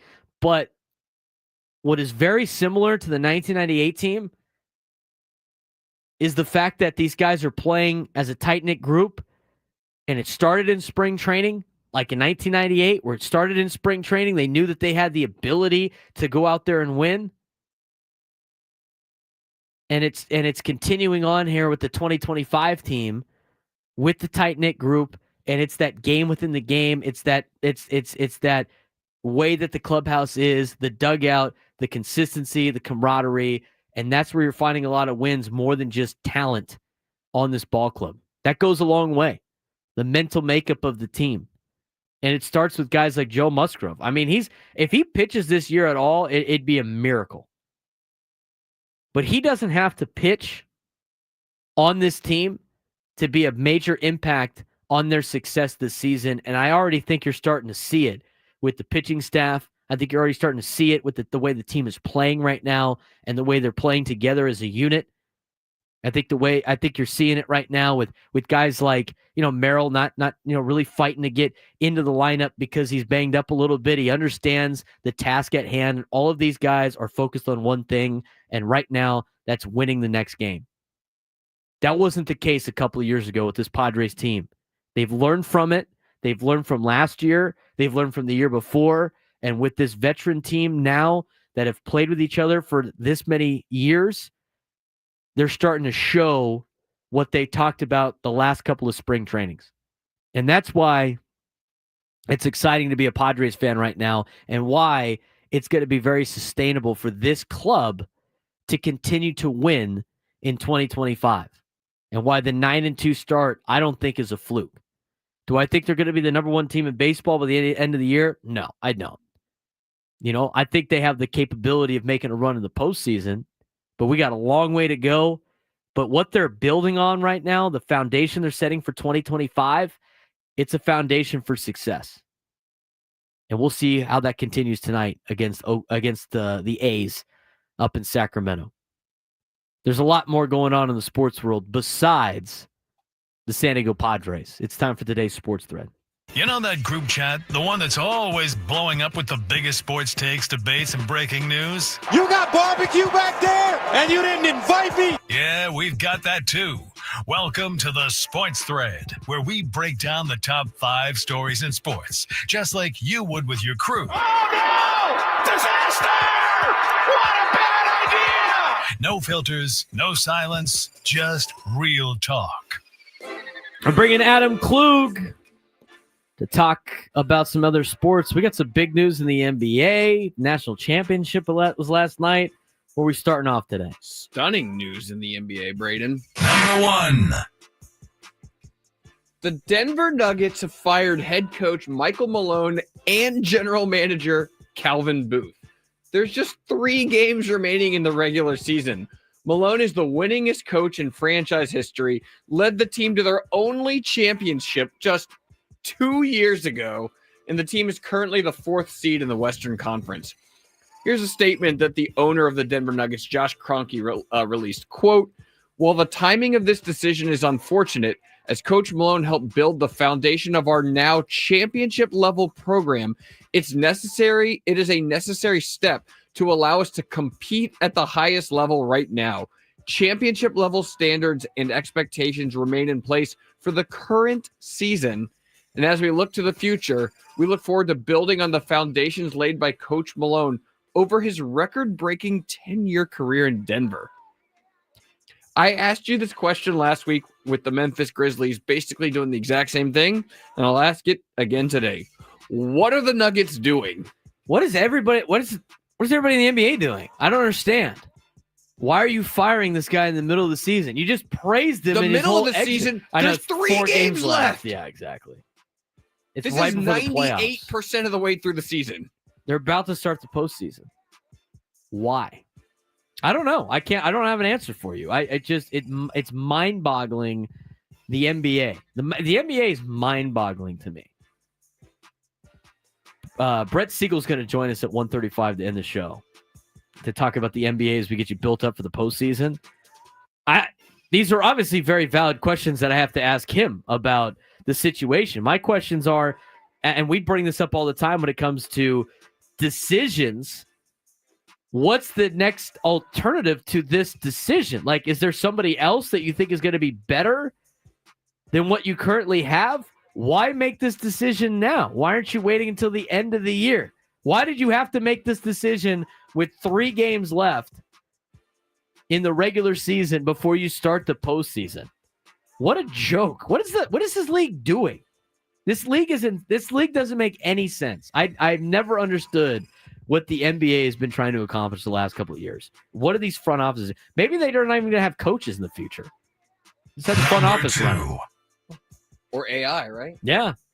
A national champion was crowned in college basketball last night with the Florida Gators overcoming a 12-point deficit to beat the Houston Cougars by 2 points and claim their 3rd national title. 1.5 point favorite last night. There you go.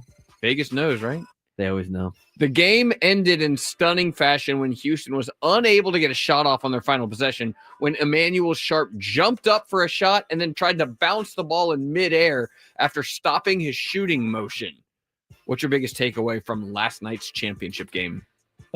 Houston kind of pulled a Duke down the stretch and just kind of choked it away. I mean, they just seemed like it almost looked like they were playing like they felt like they were so close and they psyched themselves out. I mean, what an anticlimactic finish to that game, by the way. I mean, you can't, obviously, if he touches the ball again, it becomes a turnover automatically because he started the shot. He was just standing there staring at it. And nobody went to go save him, and it was rough to watch.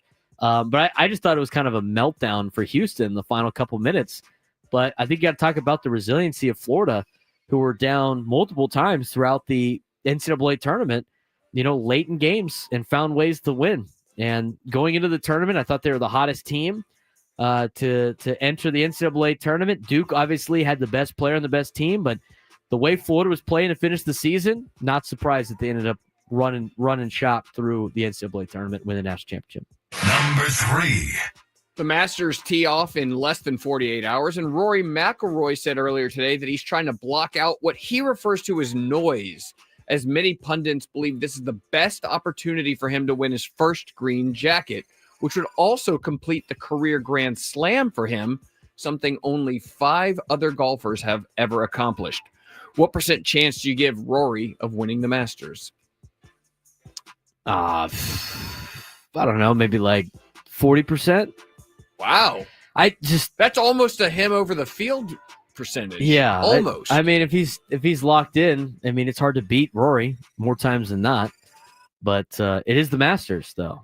You never know. I mean, there's usually some unsung heroes in the Masters. Tiger Woods get cleared or NCAA tournament? That's the wrong bed. That's there what you I go. meant to hit. Are you pulling a Woods and gonna order some of their food? Get it shipped to you? Try the pimento cheese. Do you miss pimento cheese? You pimento I don't cheese think guy I've from the ever had South? pimento cheese, to be honest. But Very they had popular in the South. They had Georgia pecan caramel popcorn on that menu. And I was just, Wow. drooling at the thought. Everything's like $1 too. It's amazing. Number 4. An excerpt from the new Netflix documentary on the Red Sox went viral yesterday, where Boston's all-star outfielder Jarren Duran discussed how his on-field struggles early in his career affected his mental health, leading him to attempting to commit suicide.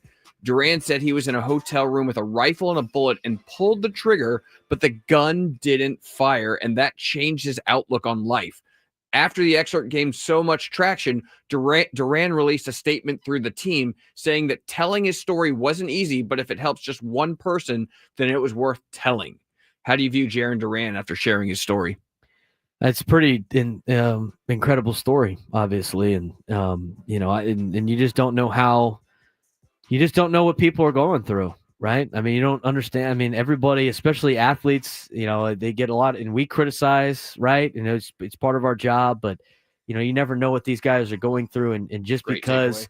they happen to have money and it might seem like they're having a lot of success, that doesn't mean that they have happiness. And there's a lot of depression out there, and the best way is that it's to find help and try to seek help as much as you can, especially for mental health. And I think it's good for him to share his story, because that could help somebody else out in maybe in keeping them with us and keeping them with their loved ones and everything like that. So that was a really deep, heavy story that I was surprised to hear from Jaron Duran, and I'm glad he was able to tell it and make it through. And he's probably helped a lot of people that that needed that with telling his story. Well said. Number 5. Former Villanova tournament hero Chris Jenkins, who hit the tournament-winning shot in the title game against North Carolina in 2016, is suing the NCAA in 6 major conferences, claiming that his ability to capitalize on his name, image, and likeness, as well as student athletes' ability to be paid, was restricted while he was in school. This feels like it could be a paramount case for college sports. How do you see this lawsuit playing out? Well, I guess we got to finish out with the House settlement, and the House settlement's going on right now. And I'll have a full update on that in the 1 o'clock hour about what you need to know about this House settlement. But there's a lot of lawsuits going on right now with the NCAA and players, claiming that they've been held back on potentially making name, image, and likeness money, and they're going to try to put rules in place. And over 100,000 student athletes have filed a claim on this recent lawsuit on this $2.8 billion payout that they're going to have.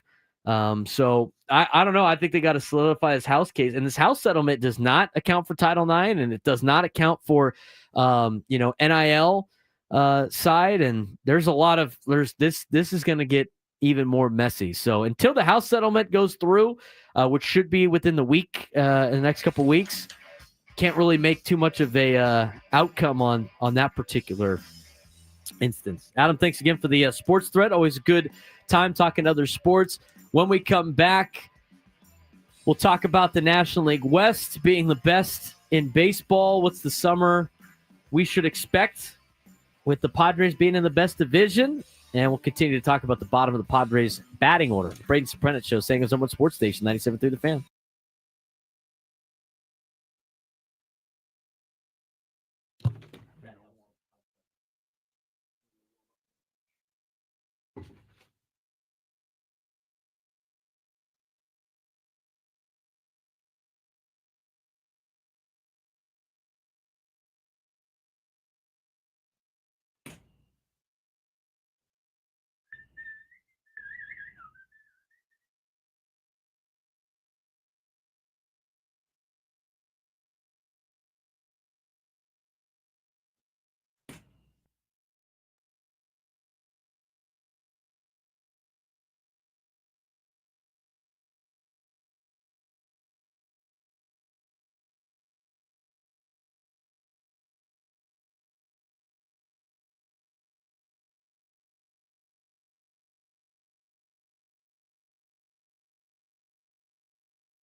Lunchtime hour on the Braden Surprenant Show. Padres are in first place. Padres are in first place in all of Major League Baseball. 9-2. Best record in baseball. Tied for the most wins in Major League Baseball with the Dodgers at 9 wins. Padres will try to make it 10 wins tonight against the A's. The Oakland, Sacramento, all that stuff is just... Excuse me. It just drives me nuts. It's insane. We're going to talk about that when we come back. And then one of our sales reps here at Odyssey was actually at the game last night in Sacramento.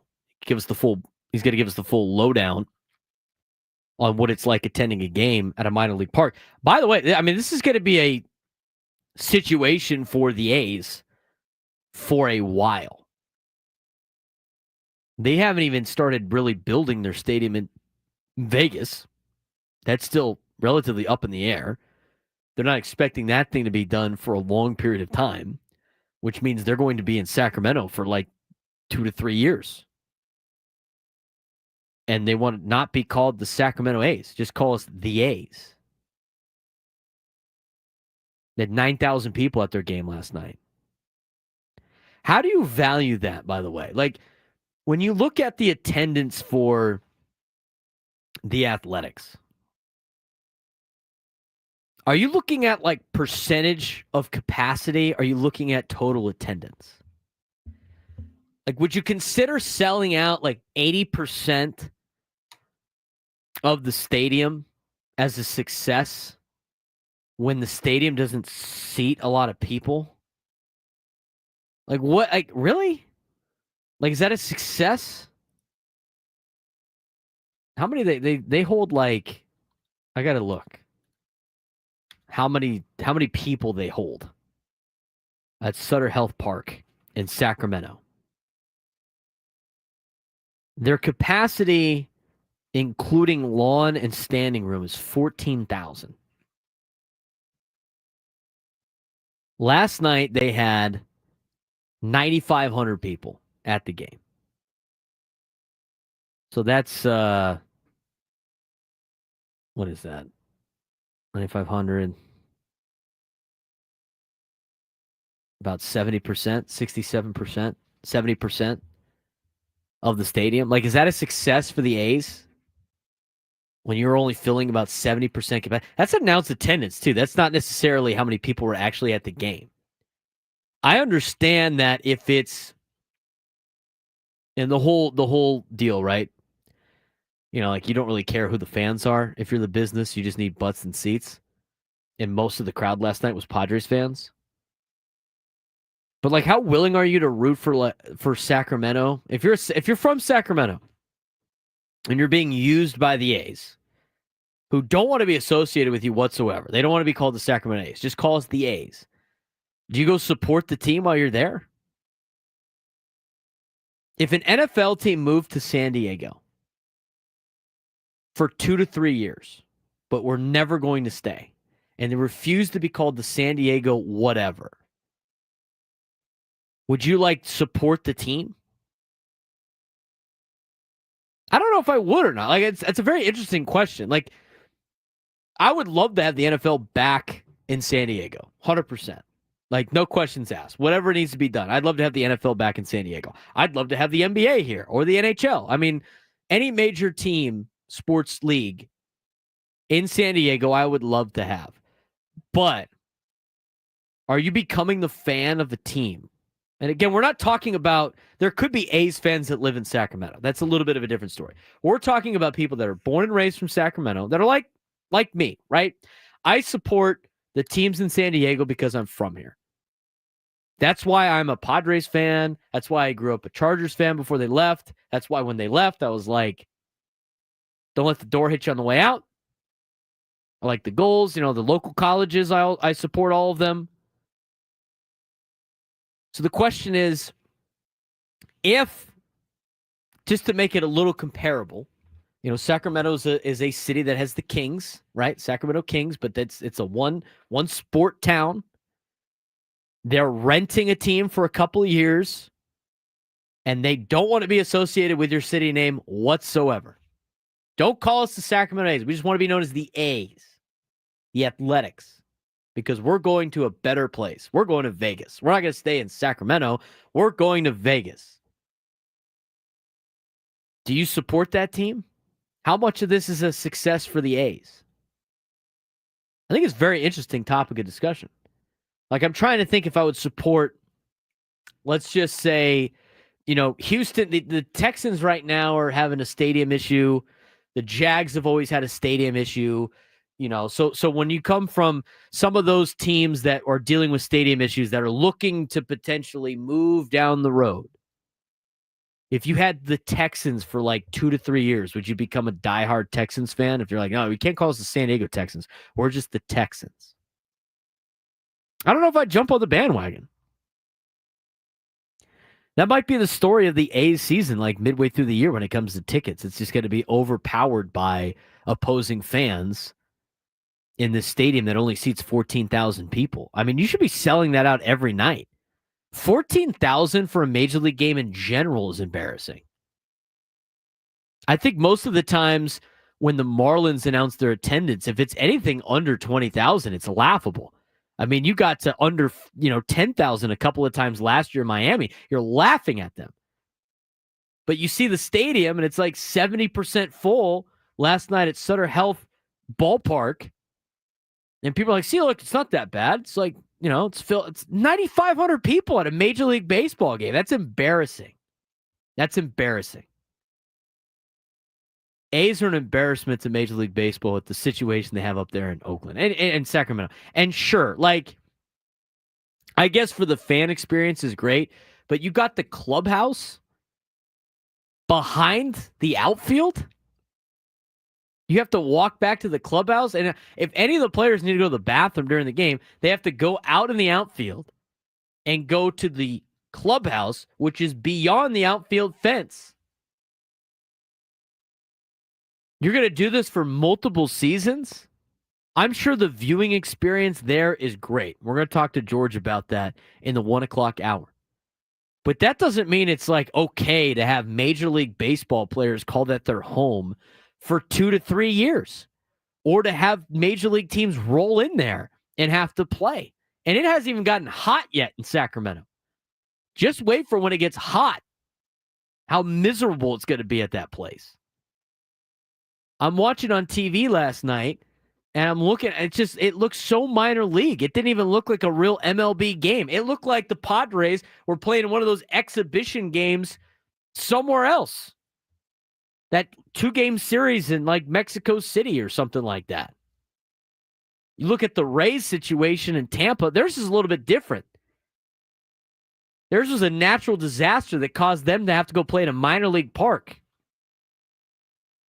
And the city of Tampa thinks they could get the Trop up and running by next year.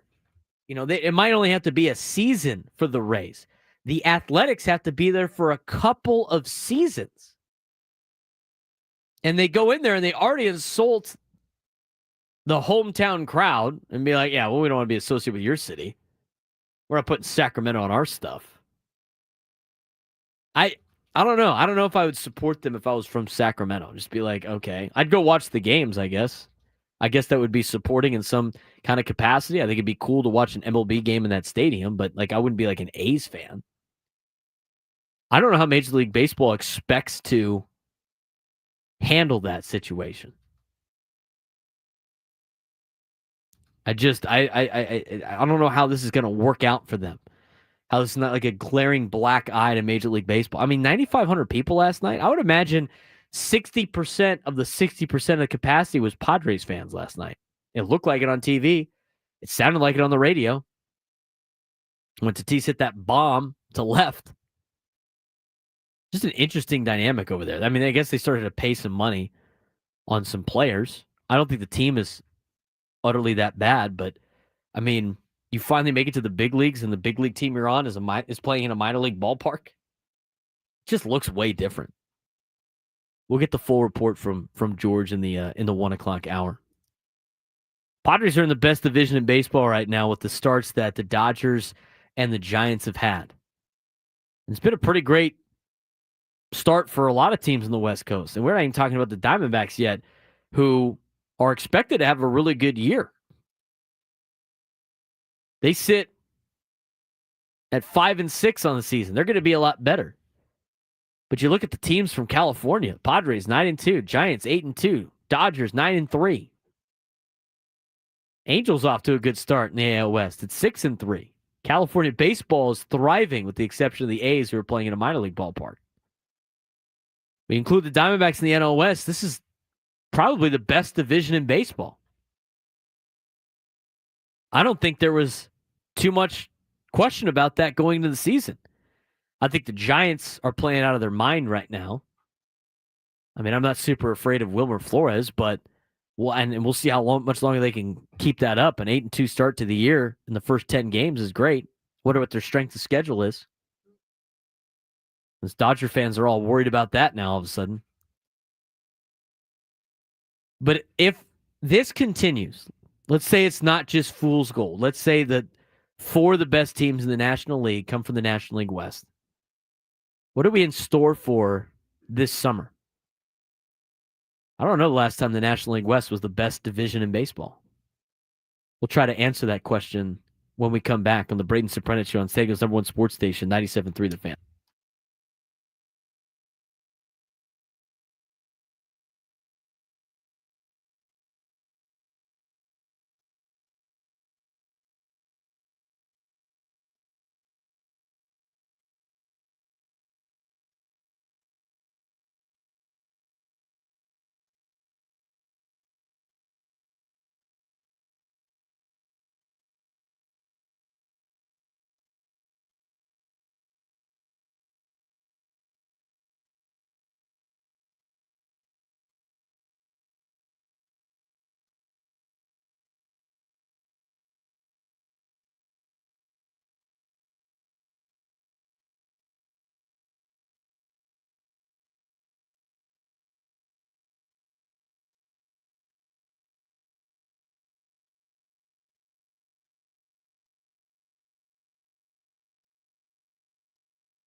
12:17 on a Tuesday. Padres and A's will get underway at about 7:05 p.m. Pacific time. Equal Water SoCal Padres pregame show will be at 6:05 with Sam Levitt. Got Gwen and Chris coming up after us, and we will be talking a lot of Padres baseball as we continue on the Braden Surprenant show. We talked about the National League West Division being the best in baseball. But can the Giants keep pace with the rest of the National League West? Might have an answer for that for you coming up. But first, we're going to get back to the phones. Ron La Mesa wants to weigh in on the show today. Ron, what's going on? How's your Tuesday going? Doing great, Braden. How about yourself, buddy? Doing well. What do you got for me today? Hey, just real quick on the basketball, at least the Big 12 made the final, so I'm happy with that. I hated the fact that they kind of gacked it a little bit, but oh well, at least the Big 10 wasn't there or the SEC both teams. So that's right. Hey, one quick thing on the Padres. You know what? Oakland, they don't care about their stadium because I just happened to look back in the last 6 years, Braden, they averaged about 10,000 a game, even in Oakland Coliseum. So this is just a smaller area where it doesn't look like they've been, completely written off in Oakland. So they're used to it. They probably don't care. And as far as the bandbox, welcome to Cincinnati and all those other ones too. It's going to be the way it is. And as far as the Padres go, people in San Diego kill me, man. They can't they can't ride the wave. We're on a wave right now. Our team's playing good. And they always got to be, well, what's this? What's that? You know what? They're winning with the guys they've got, and they're all stepping up. Now, granted, 20, 30 games down the road, Hayward may not be there. Gurriel may not be there. But, right now, they're playing as a team. And to me, it's all Schilt. Since Schilt came on, Braden, I've noticed a complete change in the way that dugout runs. Not that Melvin wasn't a good coach, but camaraderie in the clubhouse, I think, is an all-time high. Ron, I think you bring up some good points. I appreciate the phone call. I think Mike Schilt should deserve a lot of credit for the way the team is performing because of the way that he has managed the personalities in the dugout. I think that's a major factor for managers. I think the manager position in baseball is one of the most overrated positions in sports from a scheme and a strategy standpoint. Because the majority of their job is to manage personalities and make sure everybody is happy and keep everybody on the same page and make sure everybody's pulling the rope in the right direction. And you got a lot of egos that you got to manage on all these teams. And what Mike Schilt has done with these players and the way that the culture has been built, starting with him and the rest of the leaders of this team, they've done an excellent job and focused on winning each and every day. And we talked about that earlier in the show. Again, if you missed it, you can follow us on social media at @B_SURP. You can also subscribe to our podcast, The Braden Surprenant Show, wherever you get your podcast, and also watch us on YouTube. If you're on YouTube right now and you haven't done so already, give us a like on the YouTube page. We greatly appreciate it. National League West, best division in baseball right now. To start the season, now they all have to maintain as the season progresses. We're only a handful of games into the regular season in the grand scheme of things. 11 games played by the San Diego Padres. The Dodgers have played 12. The Giants have played 10. And the Diamondbacks have played 11. Diamondbacks are one game under 500 in fourth place. Dodgers at 9-3, tied with the Giants for second as a half game behind the Padres. The Giants are 8-2, and the Padres are 9-2. Last 10 games, 8-2, 8-2, 7-3 for the top three teams in the National League West. If you look at the National League in general, the Phillies, after taking 2 out of 3 from the Dodgers, have moved a half game in front, or they're actually a half game behind LA, but they are at 7-2. They got a slight winning percentage advantage on the Dodgers, but 3 of the top 4 teams in the National League West, or 3 of the top 4 teams in the National League, are from the National League West. Diamondbacks are not too far behind, and I would expect them to kind of catch up a little bit here in the next couple weeks or so. When you have a division like this, it sets yourself up for a fun summer of competitive baseball. I mean, you're going to get like playoff level atmospheres in San Diego, San Francisco, LA, and Arizona as the season progresses. You're going to have these fun games coming to Petco Park, and all these division games are going to be, seem like they matter even more.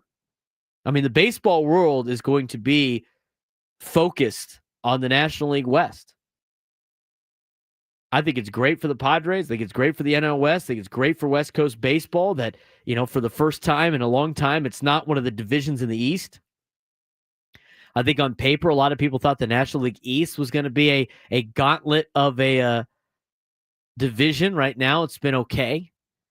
I think everybody always assumes that the American League East is the place to be, but I think the National League in general is just way better than the American League. I mean, the Texas Rangers have the best record in the American League at 8-3, and after that, only a handful of teams are just 1 or 2 games above 500. There's not a lot of teams that are off to particularly great starts. The Tigers just taken it to the Yankees yet again today. Yankees got off to that good start to put them in first place, but they don't really scare me, even with their torpedo bats. Red Sox have been a little disappointing to start the season. Again, only 11 games in. Toronto's been better than expected. Baltimore's been kind of disappointing too, a game under 500 for the young talent that they have, but the pitching staff that they have is not very good in comparison to where it needs to be in order to be a contender for a World Series. And you look at the rest of the divisions, I think the NL East is not bad, but the Braves have gotten off to a rough start. Miami's not doing too bad at 500. But again, early sample sizes for all of those teams. Now, when talking about the National League West, you got to talk about the Padres, the Dodgers, and the Diamondbacks. But the Giants have gotten out to a great start. They're 8-2. What have the Giants done differently than last year? Last year, they went 80-82. They were 2 games under 500. In the offseason, they lost a Cy Young Award winner in Blake Snell. He ends up signing with the Dodgers. You bring in Justin Verlander as one of your big pieces during the offseason, and you brought in Willy Adames. I mean, those are your big pickups. I guess you can say Jung-Hoo Lee is kind of a pickup for the Giants. He missed significant amount of time last year. And as we saw with Ha-Seong Kim, there's that transition period for a lot of these players that come over from overseas. And Jung-Hoo Lee's off to a good start. He's hitting .333. In fact, he's one of the only players for the Giants that actually has an expected batting average higher than his current average. So do you believe in the Buster Posey hype? Is he the reason why the team has turned things around with the way that he runs the team from a front office perspective? A former player, a former San Francisco Giant. Is that where we're going with on the success of the Giants? Is that why they're off to such a great start? Manager's the same. Roster is relatively the same. I think you got worse from the pitching side of things by adding Verlander and losing Snell. I guess you could say Willy Adames has been an upgrade, but he's hitting .222, and his metrics are not in particularly great. It's not like he's carrying the team right now. He's hitting .222 with an expected batting average of 180, and his slugging percentage is .268. His OPS is .535, and he actually, as an OPS plus player, is at 55. The average major leaguer is 100. You look at some of the stats of the Giants so far, and most of them are hitting better than what is expected of them. They're getting some luck early on in the season. Heliot Ramos is hitting .279. His expected average is at .232. Matt Chapman hitting .257. Expected average at .151. Willy Adames hitting .222. Expected .180. Lamont Wade Jr. is hitting a $118. Expected .190. A little bit of an upgrade, not too much. Mike Yastrzemski's hitting .333, but his expected is at .289. I mean, you go down the list, and there's not a lot of Giants players that have a higher expected batting average over what they're currently hitting, which means they're getting a little bit of luck to get the season started. with other factors involved. You could say the same thing about their BABIPs, their batting average on balls in play. There's a little bit better than the other stats. But I don't know how much longer the Giants are going to be able to keep this up with their current roster. Again, they didn't make any major upgrades from last year. They went 80 and 82 last year. Maybe a couple more years of guys playing together is going to be the big asset. But the manager's the same. The roster's relatively the same. They lost Blake Snell. They added Justin Verlander and Willie Adames. I just don't see how this continues to be a successful team throughout the year. But I'll tell you what, from an entertainment standpoint, if the Giants are hanging around with the Dodgers and the Padres and the Diamondbacks, you're in for a fun summer of baseball. A stressful summer of baseball, but yet a fun summer of baseball. However you want to view it, you get a front row seat because the National League West is the best division in Major League Baseball and will continue to be in 2025. 833-288-0973, 833-288-0973. Fernando Tatís Jr. is locked in. And there's some reasons why he's so locked in as we hear from Fernando on a couple of things. We got some quotes from him yesterday, but also we talked about some of the metrics the last couple of weeks. There's a big reason why Fernando is off to the start that he is in his age 26 season, and it's his patience at the plate. We'll talk about that when we come back. Plus, we need a contestant for the Midday Sports Standoff. Try to take me down, have an opportunity to win a trip to Vegas. We'll do that in the next segment as well. This is the Braden Surprenant Show on San Diego's #1 sports station, 97.3 The Fan.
12:34 on the Braden Surprenant show. I want to mention that we got the Midday Sports Standoff coming up in just a little bit. So if you haven't called in yet to participate, get yourself in the list, 833-288-0973, 833-288-0973. You can qualify for a chance to win a grand prize, 2 tickets to either Disturbed, Ghost, or Pantera in Las Vegas, plus a 2-night stay at the MGM Grand in Las Vegas, and a $150 gift card. Get tickets for all 3 shows now at Ticketmaster.com. Baseball coverage on 97 through the Fan is presented by T-Mobile. Head to T-Mobile.com and get a real deal on an iPhone 16 Pro. Fernando Tatís Jr. is locked in at the plate right now. I mean, he's off to a great start to the season in his age 26 season. And I look at a lot of his numbers and his metrics, and he has put together so far a great year to start. The right-hander deals, and on 2-0, Fernando swings, hits one in the air, deep to left field. You can forget it. All the way out of Sutter Health Park. Only 406 feet, somehow. Cap, as Fernando said. That's cap. He definitely hit that way further than that. I agree. 100%. Anyway, so Fernando, he's off to a great start. If you look at a lot of his metrics from 2024 to 2025, they've been very, very impressive on Baseball Savant. I mean, they've jumped up in a lot of potential categories. A lot of them are relatively the same. I mean, he has always been a phenomenal hitter. His ex-WOBA has always been, in the 90th percentile. It's at 99. He's in the 99th percentile right now for his expected weighted on base average. His expected batting average is in the 99th percentile in Major League Baseball. His expected slugging, 96th percentile in Major League Baseball. Average exit velocity, barrel percentage, hard hit percentage, all red on Baseball Savant, which is a good thing. Bat speed, squared up speed, chase percentage, squared up percentage, chase percentage. But the biggest difference for Fernando is really chase percentage, whiff percentage, strikeout percentage, walk percentage. All things last year in 2024 that were below average in Major League Baseball. All things in 2025 that are above average in Major League Baseball. And the most notable one is the strikeout percentage. His strikeout percentage was at 21.9%, which is in the 46th percentile in Major League Baseball, which is not good. You want to have that a lot, obviously a lot lower metric and a lot higher. This year, it's 10.2. His strikeout percentage is 10.2%. He's not whiffing as much. His strikeout percentage is low. He's not chasing into a lot of different bad counts. And when asked about it last night, here's what Mike Schilt had to say about how locked in Fernando is and why he's so locked in.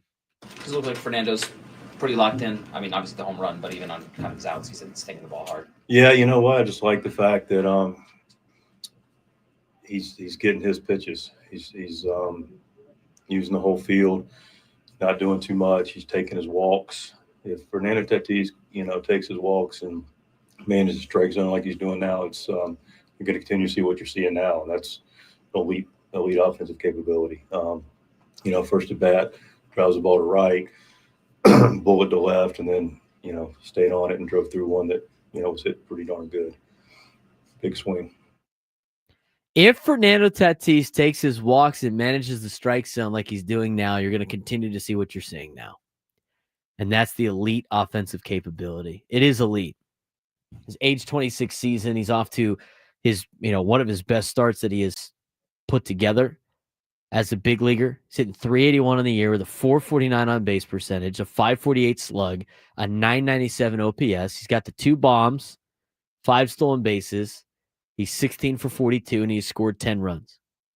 But the biggest difference for Fernando is the strikeout percentage. Over his major league career that started in 2019, he had never had a strikeout percentage rank in Major League Baseball above average. It has always been below average. The closest he ever got was in 2023, was at 43 percentile. I guess last year at 46%, but none of them have ever been above average. And right now, that's above average.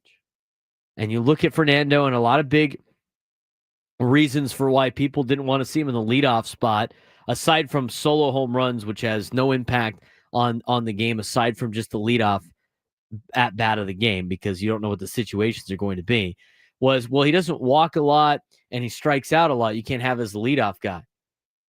He's making better adjustments. He's not having that, he's having that selfless at bat. He understands the role of being a leadoff guy. He's trying to find ways to get on base. And when he's doing that, not chasing out of the zone, when he does get a pitch in the zone, he's able to hammer it because it's a good pitch to hit. There's a lot of pitches up there that players think they can hit. And that's one of the problems of Jackson Merrill. It's not he still overcomes it because he's got great hands. But even him, like, if he can work on his strikeout percentage and his whiff percentage, he's going to be even more of an elite hitter than he already is. Just because the pitch is around the zone and you think you can hit it, that doesn't mean you can do damage with it. That's the big difference. And right now, Fernando is taking pitches that he can't do damage on, and he's waiting for an opportunity to get a pitch that he can do damage on, and that's exactly what he's doing. Here's what Fernando had to say about it. Definitely making better adjustments. I could probably take one pitch when it doesn't look right, but then I get back to it, or at next at bat, flip the page and get back to what I'm supposed to do. Trust my hands, and man, it's just a lot of hard work and right approach at the plate right now. You keep growing every single year. You learn how to make quicker adjustments. You learn how to not take one at bat to the other, and really proud of how I'm turning the page and how quick I'm making those adjustments. Tatis' 6 multi-hit games this season are tied for second most in the major leagues. His .449 on base percentage ranks 10th. His 5 strikeouts are tied for fewest in an 11-game span in his career. He's not striking out as much. He's walking more. He's laying off bad pitches, and he is demolishing pitches that are in the zone.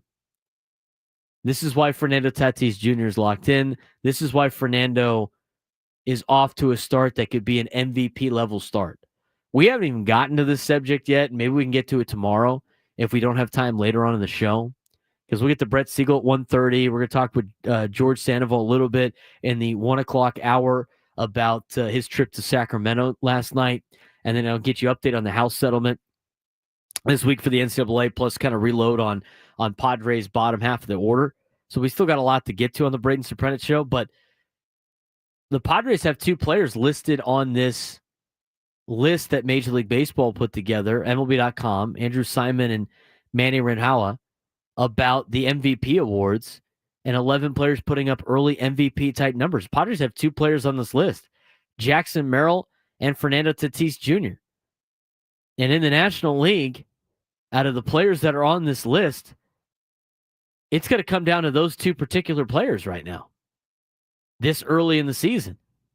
You can mix in Kyle Tucker. You can mix in Corbin Carroll. Lars Nootbaar is on this list as well. But the Padres are the only ones, the only team that has 2 players on this list. Everybody else has maybe 1, if that. 11 players putting up early MVP numbers. Could you imagine if the MVP race came down to Fernando and Jackson Merrill? That would be kind of crazy. I mean, it's still early in the season, but it would be fun. It'd be a fun ride on top of everything else that's happening in Padres land right now. First place, San Diego Padres. 9-2 record on the season. Best record in the National League West. Best record in Major League Baseball. We'll try to go after it again tonight against the A's. 7:05 start. Pregame with Sam Levitt. Eco Water SoCal Padres pregame show at 6:05 after Gwen and Chris will take over for me at the conclusion of our show. But right now, it's time to get to our midday sports standoff. See if anybody can take me down in some trivia to win an opportunity to go to Vegas. Welcome to Midday Sports Standoff on the Braden Surprenant Show. I can't believe what I'm seeing right now. The ultimate head-to-head battle where sports knowledge and quick thinking collide. No, he's no good. Are you kidding me? Contestants will go toe-to-toe with Braden in a sports trivia deal where every correct answer brings them closer to victory. Down the sideline! Wow! Unbelievable! But 3 strikes and it's game over. This is not Detroit, man. This is the Super Bowl. Can you outsmart Braden? The Midday Sports Standoff starts now. All right. Playing today is Jamie and San Diego. Jamie, what's going on, man? Not much, Braden. How's you? I'm doing well. Padres are in first place. Best record in baseball to start the season. Gotta love it. I'm looking forward to Friday. Yeah, it's going to be good. Yeah, Friday against the arch nemesis Colorado Rockies for the San Diego Padres. Now bringing Adam Klug, who will have our question of the day. We'll have multiple answers for every one you get correct as a point. If there is a term on there or an item on there that repeats, you get a point for every time it repeats. There are no repeaters today. No repeaters today, so it's going to be 1 point per. I'll try not to be confusing with what's excluded. How about that? You confused a lot of people yesterday. Both of us. I'm already understood the same confused. rules. Good, perfect. I got an advantage then. The San Diego Padres, you may have heard, we broke this news earlier in the show. They have the best winning percentage in all of baseball. They also have the 4th best run differential, which backs up their success. For those who don't know, run differential is the difference between the amount of runs a team has scored and the amount of teams a run has allowed. The Padres are 4th in baseball at plus 19. There are 8 other teams with a positive double-digit run differential. Name them. Padres don't count. 8 other teams with a double-digit positive run differential. Jamie, you get to go first. The Giants. Giants, correct. I'll go with the other National League West team, the Los Angeles Dodgers. Just had to go there, didn't you? I gotta get out of the way. Gotta get out of the way. We can't let somebody win on that. All of MLB, right, Adam? Not just National League? Correct, all of MLB. Okay, I'm going to have to go with the Yankees. Yankees 2nd in baseball, plus 27 before today's game. I'll go with the Phillies. Plus 16. Wow. I'm going to go with the Rangers. Not double digits, my friend. I'll go with the team that is beaten up on the Yankees the last couple of days. I'll go with the Tigers. Entering today's action, so before today's game, they were at plus 10. They just beat the Yankees 5-0, so that puts them at plus 15. Wow. But I would have bet they were plus 10 before that, so I'm giving Braden that one. Are the Rangers? What was the Rangers differential? I only have the double-digit ones in front of me, Braden. Oh, okay. Fair When enough. I give you a list, I've got the list. Got the list. The list is the list. All right, so 1 strike for Jamie. Back to you, Didn't Jamie. we just lose 2 games to the Cubbies? Number answer. 1 run differential in baseball, plus 28. They also beat up on the A's in their bandbox ballpark in Sacramento. They beat them 35-9 in 3 games. Good one, Jamie. That's a good one, Jamie. How many we got left? 2 left. You guys have 6 correct answers, 2 and there were left. 8. So there's 2 left. I already said the Cubs. What about the Metropolitans? Damn it. So Braden, that Yeah, gives you yes. 4. Jamie's got 3. There's only 1 correct answer left, so he needs it for the tie, which would give him the win. Give him the win. There's 1 answer left. I was saving this one in the hopes that Braden wouldn't get it. I think the Red Sox have double digits. There you go.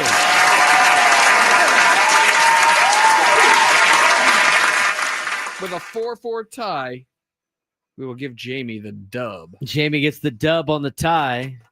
We like to give away prizes on the You guys Braden are Surprenant swell. Show. Well, thank you, Jamie. We appreciate the phone call. Congratulations. Stay on hold. Adam will get your information. Positive run differentials, or should I say double-digit run differentials in Major League Baseball. Yankees and Red Sox, plus 27 and plus 14 in the AL East. In the AL Central, it's just the Tigers at plus 10, which is now plus 15, right? Because they And beat the Yankees dropped, right? They had a -5 after today. Correct. So it's no longer plus 27, but it's still double digits. Plus 22. Phillies at plus 16, Mets at plus 13, Cubs at plus 28, Padres at plus 19, Giants at plus 17, Dodgers at plus 20. Texas Rangers. How about this? The AL West doesn't have a single team with a positive run differential. All negative run differential. They have 2 teams with winning records. The Angels are 6-3 on the year. They have a -1 run differential. The Rangers, who are 8-3 and have the best record in the American League, have a -8 run differential. I feel like I can just hear Ben Higgins driving around in his car, nodding along at us, talking about run differential. He's a big run differential guy. Huge run differential. He was defending the Padres nonstop, 2 years ago because of the run differential. Run differential. Well, it's usually a factor for expected win-loss. If you have a high run differential, your expected win-loss is higher than what your actual win-loss is. So, like, the Rangers are 8-3, but according to their -8 run differential, because they've been outscored 41-33 in ball games, their expected win-loss right now is 4-7.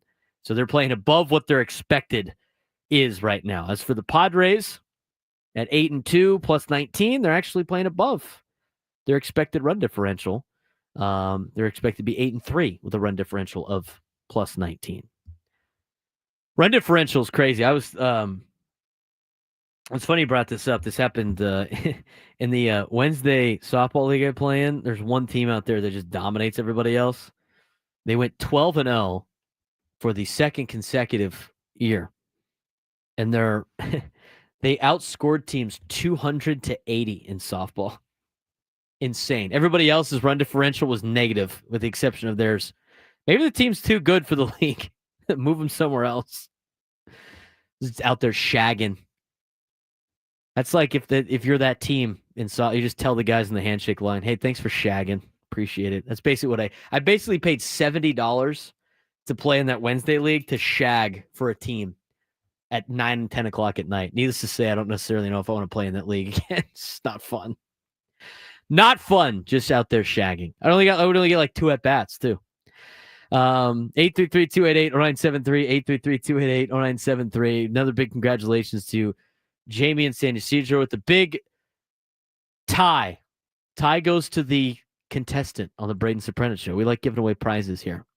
We got a lot to break down when it comes to college athletics about the House settlement this week. I'll get you everything you need to know on a bare basis, how it affects San Diego State, USD, and UCSD moving forward.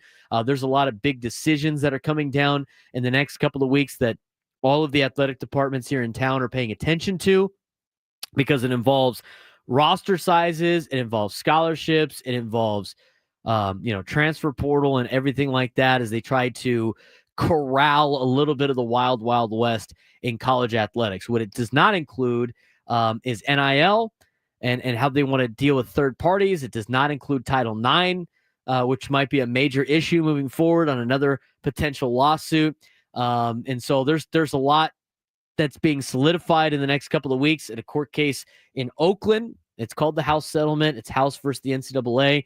We'll give you update on everything you need to know about that in the 1 o'clock hour. Brett Siegel from ClutchPoints. He is a national basketball insider, NBA insider, national NBA insider, will be joining us at 1:35. Talk about the news out of Denver. They fired their head coach with 4 games to go in the regular season. They're a playoff team. Everybody's asking the question why. We might get some answers out of Brett, the 1:35 spot in the show. And then, of course, coming up next, what is it like to actually attend a game in Sacramento? We got a lot of Padres fans that are up there right now for the next couple of days to watch a ball game at Sutter Health Field in Sacramento. But we had somebody here from the Odyssey Palace be at the game last night. George Sandoval will come on the show in studio with us live to talk about what the experience was like at a minor league ballpark.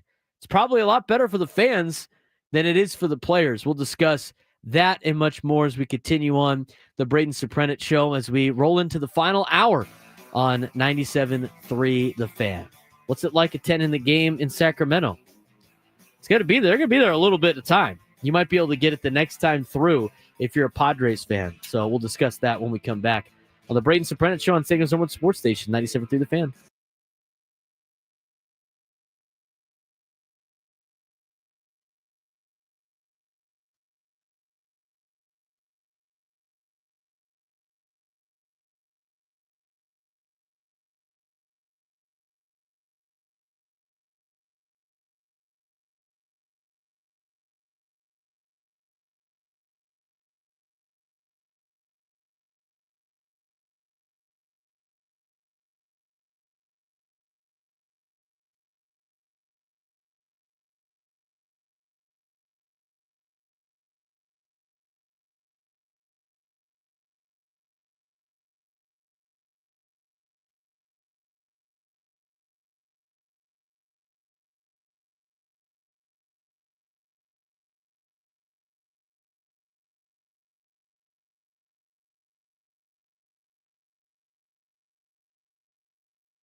Final hour of the Braden Surprenant Show on San Diego Somewhat Sports Station 97.3 The Fan. Padres and A's will get ready to play game 2 of a 3-game series coming up tonight at 7:05 with the Ecowater SoCal Padres pregame show hosted by Sam Levitt at 6:05. Gwen and Chris will take over after me as we lead you into Padres baseball. And, of course, with the Padres, they're the best team right now, record-wise, in Major League Baseball. They got the best record in the National League West, obviously. Sit at top of the leaderboard, going to try to keep that thing going tonight in Sacramento. We had one of our members of the Odyssey Palace, in account executive George Sandoval, at the game last night, and he could explain to us a lot about what it was like being at the ballpark in Sacramento and kind of the vibes around what it's like playing in a minor league park, a place that the A's are going to be playing in for a couple of years with the status of Vegas, obviously up in arms of or around the it's not solidified yet with the stadium and all their other issues that they have. But George, I appreciate the time. Thanks for coming in. Thank you, my man. Thank you. So what an impressive game it was last night. To see our hometown team in this minor league park. But I was kind of explaining to some of my family members that were there at the game with me last night, like when you look at the field itself, it's equatable to like Petco Park and the center field there. In fact, I kind of wrote some numbers down because I was unsure. Our center field's 396 to their 402. But when you look at right and left field, they're almost 1-to-1. So when you're there sitting there as a fan, you don't really gain the perspective of being in a minor league park when you look at the field size itself. But the surrounding area of the fan base and things like that, that's totally different. I mean, I could tell you last night, 80% of the people there, easily Padre fans. And I'm talking, Tony Gwynn jerseys, all the way to Tatis, Merrill. I mean, it runs the gamut from new jerseys to classic to vintage. I mean, the fans really came out decked out. The two people that were sitting next to me, the fiance was in athletics, can't say Oakland, right? Athletics gear. Yeah, don't call us the Sacramento A's. Yeah, you can't. That's right. They've only got an emblem that showcases the bridge there, the right. iconic bridge, the Capitol Mall bridge there in Sacramento. But and then he was a diehard Padres fan who lived here, but now relocated to the Sacramento area because of his position. So, he does listen to us via the Odyssey app. So nice. Download that. I appreciate that. I told him. But for the most part, the fans were there. I caught 3 monks there, which were great. 3 Padres were in the stand dancing along and things like that. People taking pictures with them. But very impressive outing last night from batting practice to the end of the game. I mean, you would have never known they were in a minor league park the way we played. I certainly, was telling some of the people around us, I'm like, tonight the Padres are going to launch like 6 home runs because you think that that fence is so pulled in. I'm thinking it's like 225 to the center field, 250 until you realize what it's like. But an incredible night. We're showing some of the pictures that you and your family were able to take up there in Sacramento. It's a nice little backdrop. I think, with the trees and the berm seating, it's obviously great for the fans. And in the players' perspective is obviously very different. But let's talk about like start to finish of your day. Let's start with the vibe around the stadium and the town of Sacramento in particular, because I've been on a lot of trips to watch Padres baseball in more recent years, but you get the feeling of the major league city. You got the bar signs that that have the Padres logo outside of the bars and the gas lamp. When you go on the road, you see it for all the other teams. I know there's a nice little area nearby within a mile that you can potentially walk to from the ballpark and vice versa. But what was kind of the lead in to the stadium? I mean, did it feel like a big league town? You think Sacramento's embraced the A's? I mean, what was the vibe around the city of Sacramento with their new big league ball team that's going to be there for the next couple of years? Yeah, I didn't really see any of that, which was really sad. I don't know that the city of Sacramento, I mean, I don't want to be quoted on this, and next thing you know, people are like, throwing baseballs through like glass windows at home. But I don't see it there. I see a lot of Oakland A fans that are still chanting, "Sell the team, sell the team." In fact, I saw a green shirt with the word "sell" in masking tape, which I thought was pretty impressive. But for the most part, where Sutter Park is on the other side of the river from downtown, there's literally nothing there but an apartment complex across the street. There is no, bars, restaurant. And the area you're speaking about, Old Sac, is, literally about a half a mile from there. I don't know how many fans, transit from that area and go to the park itself. But, streaming into the park is just normal because there's just no activity around it to add that hype. But I'm sure things will change when they will change when they go to Vegas, even if that happens. And I actually was in Vegas a few weeks ago, and I saw the pit on where that new Coliseum is going to go, that new ballpark is going to go. So warm-ups were fantastic. The vibe in the crowd as people are at concessions and in the merchandise store, I did see some Padre fans buying athletic gear, possibly as a souvenir, right. Someday. That actually happened, in Sacramento. But that was wonderful. The crowd really gets into the game, but I think a lot of it is, to me, the production. It is nothing like Petco. No, None of the production elements is nothing like what the Padres perform and do. And I don't know if that's an issue because of the park itself and they don't have that technology, but it was very sad considering you're an MLB team like the Athletics, versus like, what they see in other ballparks and what, we experience as fans. But I don't think that was an issue as much as watching the game and the thrill of the home runs from Cronenworth as well as Tatis, and that Tatis home run in the 7th. Oh my gosh, what a blast. I thought it tipped the state capitol down the street. That thing it launched. I can't believe they said it was only 406 feet. There's no way it was only 406 feet. I mean, the Capitol is about 2 miles, so I think it was. I think he hit it. Yeah, I think he hit it over the mountains. Wings.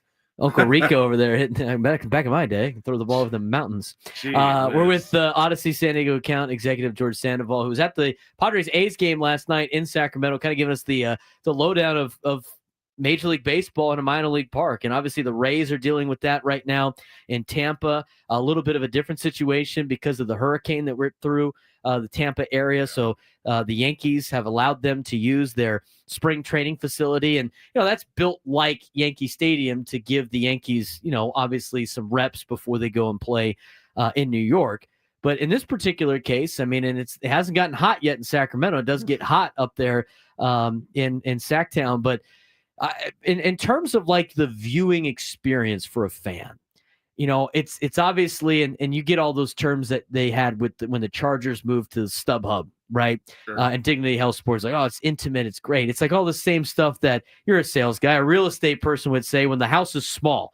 Oh, it's so intimate, and all these other great qualities that being small is for. But I would imagine it's probably a lot more fun for the fans because you're very close to high level action. What was the viewing experience like, and just watching the baseball for you as a fan? Yeah, the immediacy on my part was it felt like spring training because of what you're explaining, right? Because you're so close to that fan base. Like, you got the berm, right? There's grass seating in the stadium. Absolutely. It really did have that, Peoria feel to it, that Scottsdale feel to it, which was wonderful.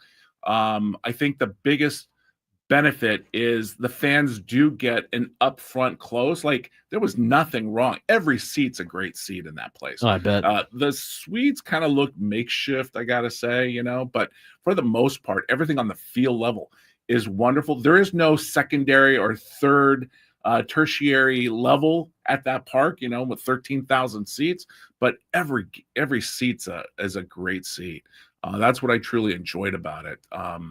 So yeah, I think in that regard, you really do get a spring training, and I'd go back. I mean, just for that, Well, I was going to ask you, like, would you yeah. convince that? Obviously, people would have to pull the trigger very fast to watch the Padres play up there. Sure. But for any Padres fan, that was interested in potentially going to see what it's like up there in Sacramento, would you recommend watching just, two random, the A's play somebody else up there? Yeah, absolutely. I mean, they, first of all, they go up and down the American League schedule, right? So if you ever want to get to a Yankees or a Boston game or something like that, if they're not here, that's definitely a great place to be. Tickets are very affordable. Like, I mean, for what I really, paid, so like it's not like the season tickets were super expensive, but the aftermarket right now seems like it's more affordable. Maybe a big reason why there was a lot of Padres fans there last night. Oh yeah, absolutely. I mean, I saw tickets as low as $12.50, which people are in an uproar there in Sacramento about, especially any of the season ticket holders. But for the most part, very affordable. I mean, I paid full price through the MLB app for my tickets. My nieces, they actually bought some on StubHub at 50% of what I paid. And I'm like, oh my Savvy. God, you're sitting next to me. That's right. How does that happen? How did that happen? See, they're younger than I am. Yeah, gotta get savvy with the ticket buying. That's right. But what was the concessions and all the other like overall prices for that? Because obviously the tickets are a little bit less, but overall experience from a monetary standpoint. Yeah, I mean, I think they're equatable to any ballpark you go in. The beer is the same. I mean, some of the same vendors or food products that you see there are equitable to like ours. Not certainly like Puesto Tacos or any of these others. Our local things. That's what really makes it wonderful. But they've got the traditional concession foods there, and they're about the same price as at what we offer here. Great time. Parking is only $30. I mean, that's a bargain right there. That's a major bargain in this day and age. Bargain right there. So parking $30, $12.50 for some of the tickets you saw. Just to get in. Every seat's a good seat in the house. Yeah. Fan experience is definitely top notch. But I don't need to get to the venture in where the players are at. And this is George Sandoval, who is one of our San Diego Odyssey account executives that was at the game last night. Was it weird seeing the players kind of move to the clubhouse out in the outfield and kind of the workings of the players that have to go through now kind of back to the minor leagues for being major league players? Yeah, I'm sure it brought back great memories for them, right? I'm sure it's great memories for those guys. Yeah, it's like Sandlot days, right? I mean, that's the beautiful part about that. But I will say that when you play in a park like that, you get that experience. I think truly it's not only momentous or memorable for the players, but also for us as fans. I mean, we get to see the Athletics in this, like I said, spring training facility for the next 3 years. Like, it's worth going and seeing and get that one-on-one and having that opportunity of a great backdrop of Sacramento that you see there. The River Cats, the local minor team there, plays in those summer days. In fact, they had a schedule of both the River Cats and the Athletics there. And there's literally a game happening every day. Yeah. During the season from now and through September. So I have no idea what River Cat tickets cost or anything like that. Probably a lot cheaper than the I'm sure, but the Athletics tickets. Yeah, but nonetheless, I mean, incredible baseball. That's what you're there for. You get to see, incredible talent, especially for, the fans in the San Joaquin Valley. I mean, you don't have to drive to the Bay Area anymore. It's a quick hop to Sacramento and get that MLB experience. And I do hope, baseball is alive right now with some fantastic talent on the field. I do hope the city does embrace them better than what they're doing. And, a lot of their issues get resolved or somehow they find a solution so that, people can go to a game and enjoy it for what baseball truly is all about, And I've been watching baseball. In fact, I grew up in that area. I've been an Oakland A's fan.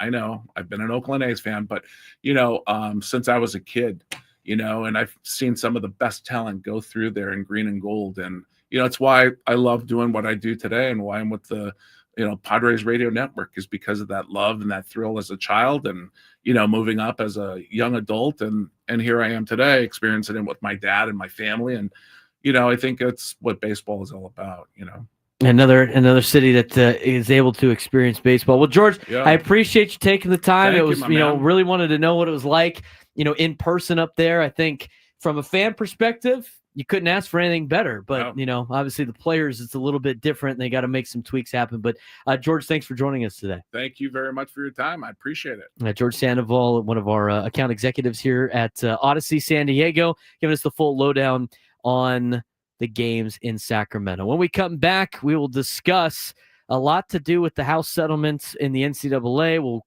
go back to some of the talking points that we missed, we talked about earlier with the Padres bottom half of the order. Plus, at 1:35, Brett Siegel will join me, talk about the big firing in the NBA that doesn't make any sense. All coming up next on the Braden Surprenant Show, San Diego's #1 sports station, 97.3 The Fan.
121 on a Tuesday. Padres and Athletics will be underway at 7:05. Equal Water SoCal Padres pregame show with Sam Levitt at 6:05, following Gwynn and Chris, which will be on in about 40 minutes or so. Talk about the first place, best record in baseball, San Diego Padres. This is the first time the Padres have been in sole possession of first place in the National League West since June of 2022. That's a long time. I'm not ready to hang a banner for it, but they're off to a good start. They're off to a really good start, and we love to see the Padres off to a good start. 9-2 record to start the year, tied for most wins in Major League Baseball. The Dodgers have the same amount of wins as well, but they've played an extra game. So we'll see what we got in store tonight between the Padres and the A's. Padres are going against the left-hander. We should see what the lineup looks like. I'm very curious to see what the lineup looks like tonight. And we talked about the bottom half of the order, and the trivia question, the poll question today was about the lineup against left-handed hitting or left-handed pitching. The Padres' usual lineup against left-handed pitching. Is it time to mix it up? How much longer can the Padres roll with the current lineup against left-handed pitching before a change? If you want to weigh in on that, you can go to our Twitter page, our Twitter account at 97 through the Fan SD, and vote on it. 69.2% of you said yesterday. Should have been changed yesterday, as in it's about time it changes. 30.8% of you have said still early. I think it's time to start rolling out some different lineups and trying to see what you got with the left-handed pitching lineup that you have together, because it hasn't been very good. Leaves a lot to be desired in that lineup that has been put out against left-handed pitching. And we'll see. Another chance for Yuli today? Or they go with Jose Iglesias? Kevin Acee kind of hinted at the potential of Jose Iglesias being in the lineup tonight to face the left-hander Springs in a little bit of a mix-up. I mean, Yuli Gurriel's off to a 1 for 14 start. He's got the worst average on the team right now. Iglesias only has eight plate appearances. Maybe it's time to move him forward in the lineup. We'll try to get to more of that if we have time in the future. Tomorrow we'll talk about some of these MVP numbers that players are putting up in Major League Baseball. Tatis and Merrill, the only members of the same team on this list. San Diego Padres have 2 members on this list. We talked about Fernando. We haven't really gotten into Jackson too much in his start. And we'll see if he plays today. I mean, they were able to win without him yesterday.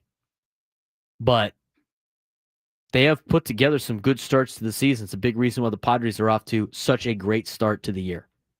Got to keep the good times rolling. What you need to know about the House settlement this week for the NCAA. I'm gonna give you the spark notes on this, just so you understand what people are talking about when it comes to college athletics. There is currently a multi-billion-dollar legal settlement with the potential to reshape the business of college sports that is happening this week. It inched closer to its fast-approaching finish line during a federal court hearing on Monday. Judge Claudia Wilkin is the judge in charge of this particular hearing. She declined to provide final approval of a deal between the NCAA and plaintiff attorneys representing past, present, and future Division I athletes, but she directed lawyers to address a short list of her remaining concerns within 1 week. She likes the settlement. As she says, I think it's a good settlement, while wrapping up the 7-hour hearing yesterday before quickly adding, "Don't quote me." And during the settlement, here's some of the things that would go into effect to a certain extent if she signs off on this particular negotiation between the NCAA and the plaintiffs of this case. The NCAA has agreed to pay roughly $2.8 billion in damages to past and current athletes to settle 3 federal antitrust lawsuits that claim the association's rules have limited the athletes' earning potential in various ways. The deal, commonly referred to as the House settlement after lead plaintiff Grant House, also would create a new system for schools to pay players directly starting this summer. In exchange, the NCAA will be allowed to limit how much each school can spend on on its athletes per year, an effective salary cap that is expected to start at roughly $20.5 million per school and increase annually during the 10-year lifespan of this particular deal.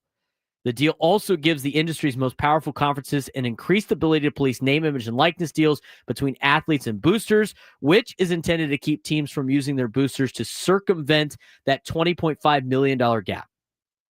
The $20.5 million comes from about an average percentage from the power schools of 22% of the revenue they get from TV. Now, not every school has that.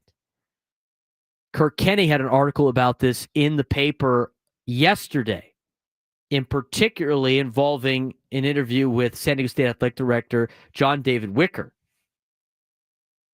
He goes on to talk about, like, in terms of decisions this week. I personally don't think she will gavel in that today. It will take a week or two to give the final approval, but she could give final approval. Most people think it's going to go through, looking mostly like it does right now. House versus NCAA, as mentioned before, is a lawsuit filed 5 years ago on behalf of Arizona State swimmer Grant House and TCU women's basketball player Sedona Price against the NCAA and Power 5 conferences. More than 100,000 other college athletes have joined this class action case. The lawsuit seeks damages, as mentioned, denying name, image, and likeness compensation. Some of the things that, if it's approved, again, we talked about the $20.5 million, which would be spread amongst all of the sports teams at universities. Half of the Power 4 schools reportedly plan to pay out the full $20.5 million, a figure derived by calculating 22% of average annual revenue from Power Conference schools. Quote from John David Wicker, again, how this affects San Diego State. If anyone wants to write us that check right now, I'll be happy to share that amount, as he joked at the season ticket holder event that they had at Snapdragon a month ago. But otherwise, we'll be at a number much lower than that, much lower. Like virtually all Group of 5 schools, San Diego State is expected to distribute only a fraction, perhaps 10% of the available cap.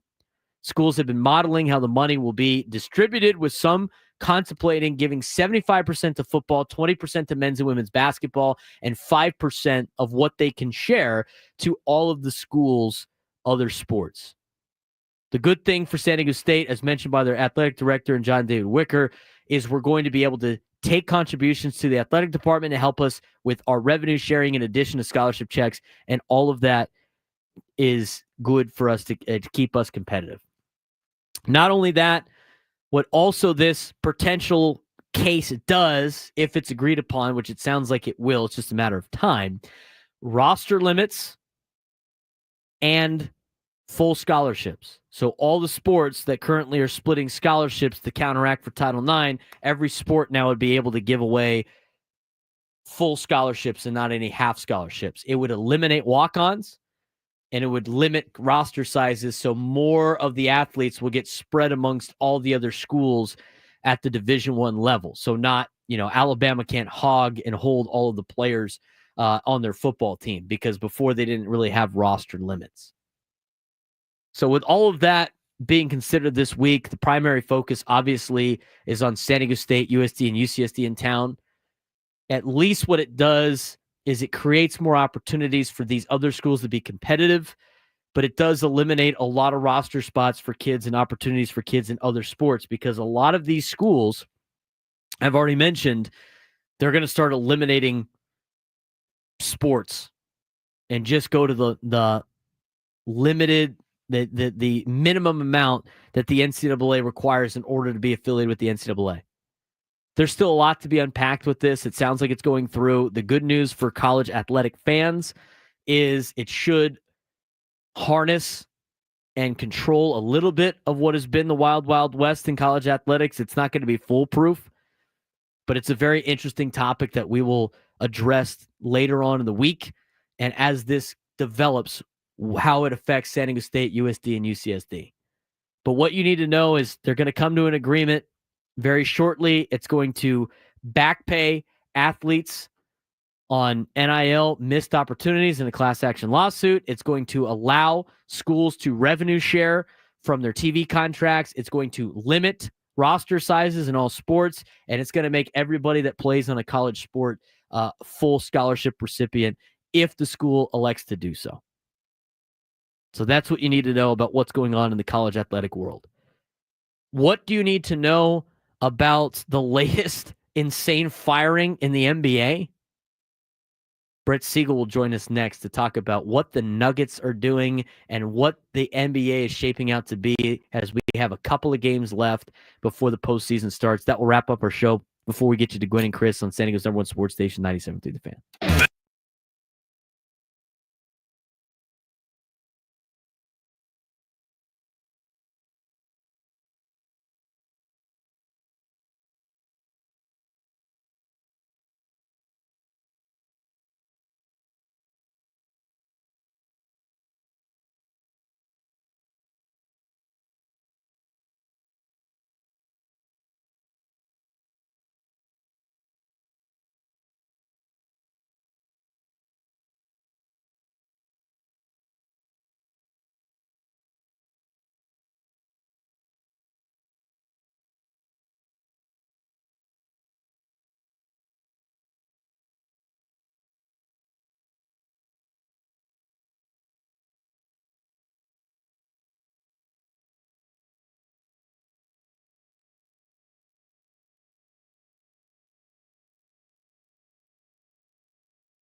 36 on a Victory Tuesday, trying to make it a Victory Wednesday for the Padres, best team in baseball right now, record-wise, and the best team in the National League West after another good win yesterday against the A's. Don't call us the Oakland A's or Sacramento. Don't call us any city. We're just the A's.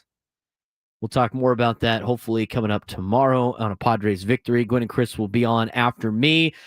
This hour on 97 Through the Fan is brought to you by Frozen Ropes San Diego. Hey, parents, here's a message from Coach Kurt with Frozen Ropes. Is your child 6 to 12 years old? Our baseball summer league is the perfect fit for your player starting June 16th through August 17th. Summer league includes 8 practices, 8 games. Register by April 30th and save $50. Go to SanDiegoFrozenRopes.com. Well, we had some interesting news come down today after I even texted our next guest about coming on. Was really supposed to have him come on and kind of preview the final games of the regular season and get you ready for the NBA playoffs. He's a national NBA insider and reporter for ClutchPoints, knows all the ins and outs of the NBA. That's Mr. Brett Siegel joining us on the Braden Surprenant Show. Brett, long time no talk, man. How you been? I've been good, Braden. It's almost like we were destined to talk today with this big Michael Malone news coming down, huh? Yeah, absolutely. And that kind of came out of right field, at least for a lot of people. We have some fans on our YouTube chat of the Denver Nuggets that are absolutely mind blown right now. They can't believe it. I got a cousin. She lives in Denver. She's a big Nuggets fan. She's freaking out. How did this come about? What was the logic from the Nuggets? And how can you enlighten us on why this came about today as we're a couple of games away from the postseason in which the Nuggets are expected to be a contender in this playoffs? Yeah, much like how last week we saw Taylor Jenkins fired by the Memphis Grizzlies and everybody's wondering, well, you're a week away, 2 weeks away from the playoffs. What are you doing? This is even crazier. And because Michael Malone just won a championship in 2023 for the Nuggets, it was their first championship in team history. He has Nikola Jokic, 3-time MVP. He's going to finish number 2 in MVP again this year. You have a team that's contending for a championship. They're 4th right now in the Western Conference, 47 wins on the season. If they win their last 3 games of the year, another 50-win season. This was a 10th season with the Denver Nuggets. He's the all-time winningest coach in their history, a coach that they stood by for years and said, he's our guy. He's going to lead us to a championship. He finally did. And now this is how you treat him. It baffles me that the power of some of these front offices and owners of them, the decisions that they're making right now of what direction are you really taking your franchise? Because you have players in the prime of their careers with Jamal Murray, Michael Porter Jr., Nikola Jokic. Then you go out in left field and make this move, and you're going to appoint David Alleman, who's a fantastic coach. Don't get me wrong. He's been pursued by several different teams around the league in recent years for head coaching searches. He's Denver's lead assistant. He stayed there along Malone's side, and he was gonna be a head coach one day. This is not the way that he wanted to become a head coach, seeing one of his good friends fired, and now he's taking this team 3 games left in the regular season, heading into the playoffs, and all of a sudden all their momentum's trending down. It's just a mind-blowing situation here in Denver that they not only fire Malone, but they also give Calvin Booth the boot. And now they're going through a complete reset in their front office, complete reset on the sidelines. I don't like it for them. I don't like the direction of this franchise. And now obviously all the questions are going to become, well, what does this mean for Nikola Jokic and Jamal Murray in their future with the Denver Nuggets? National NBA insider and reporter for ClutchPoints, Brett Siegel, joining us on the Braden Surprenant Show.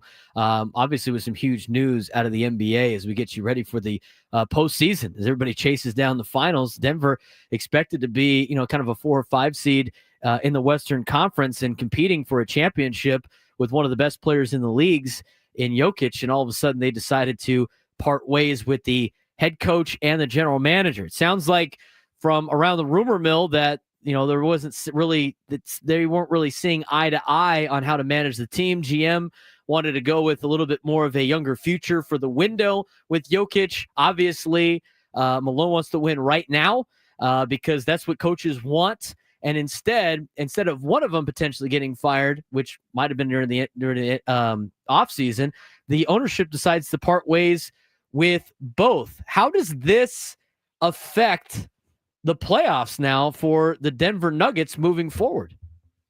Well, there's just so much to unpack with this scenario, Braden, because you have arguably the best player in the NBA, and you had arguably one of the best coaches. So who are you going to replace this guy with that's going to put you in a better position to win a championship? He was the fourth longest tenured head coach in the league behind Greg Popovich, Eric Spoelstra, Steve Kerr. What do all four of those guys have in common? They all won championships with their team.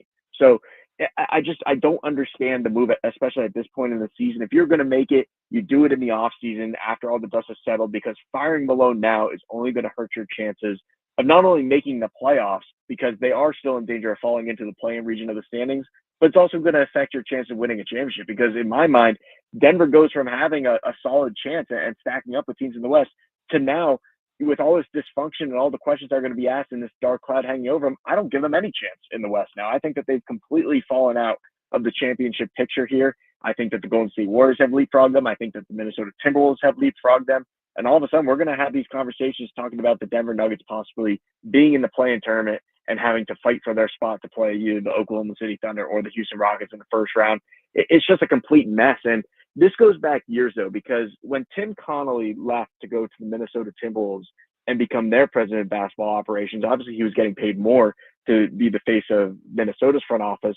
But many around the league started questioning, well, why did Tim want to leave Denver? Because he had built this team. He had brought in Jokic to be the star. He had Murray as the secondary number two. He had Porter. He helped make that trade for Aaron Gordon. And you had a championship roster here.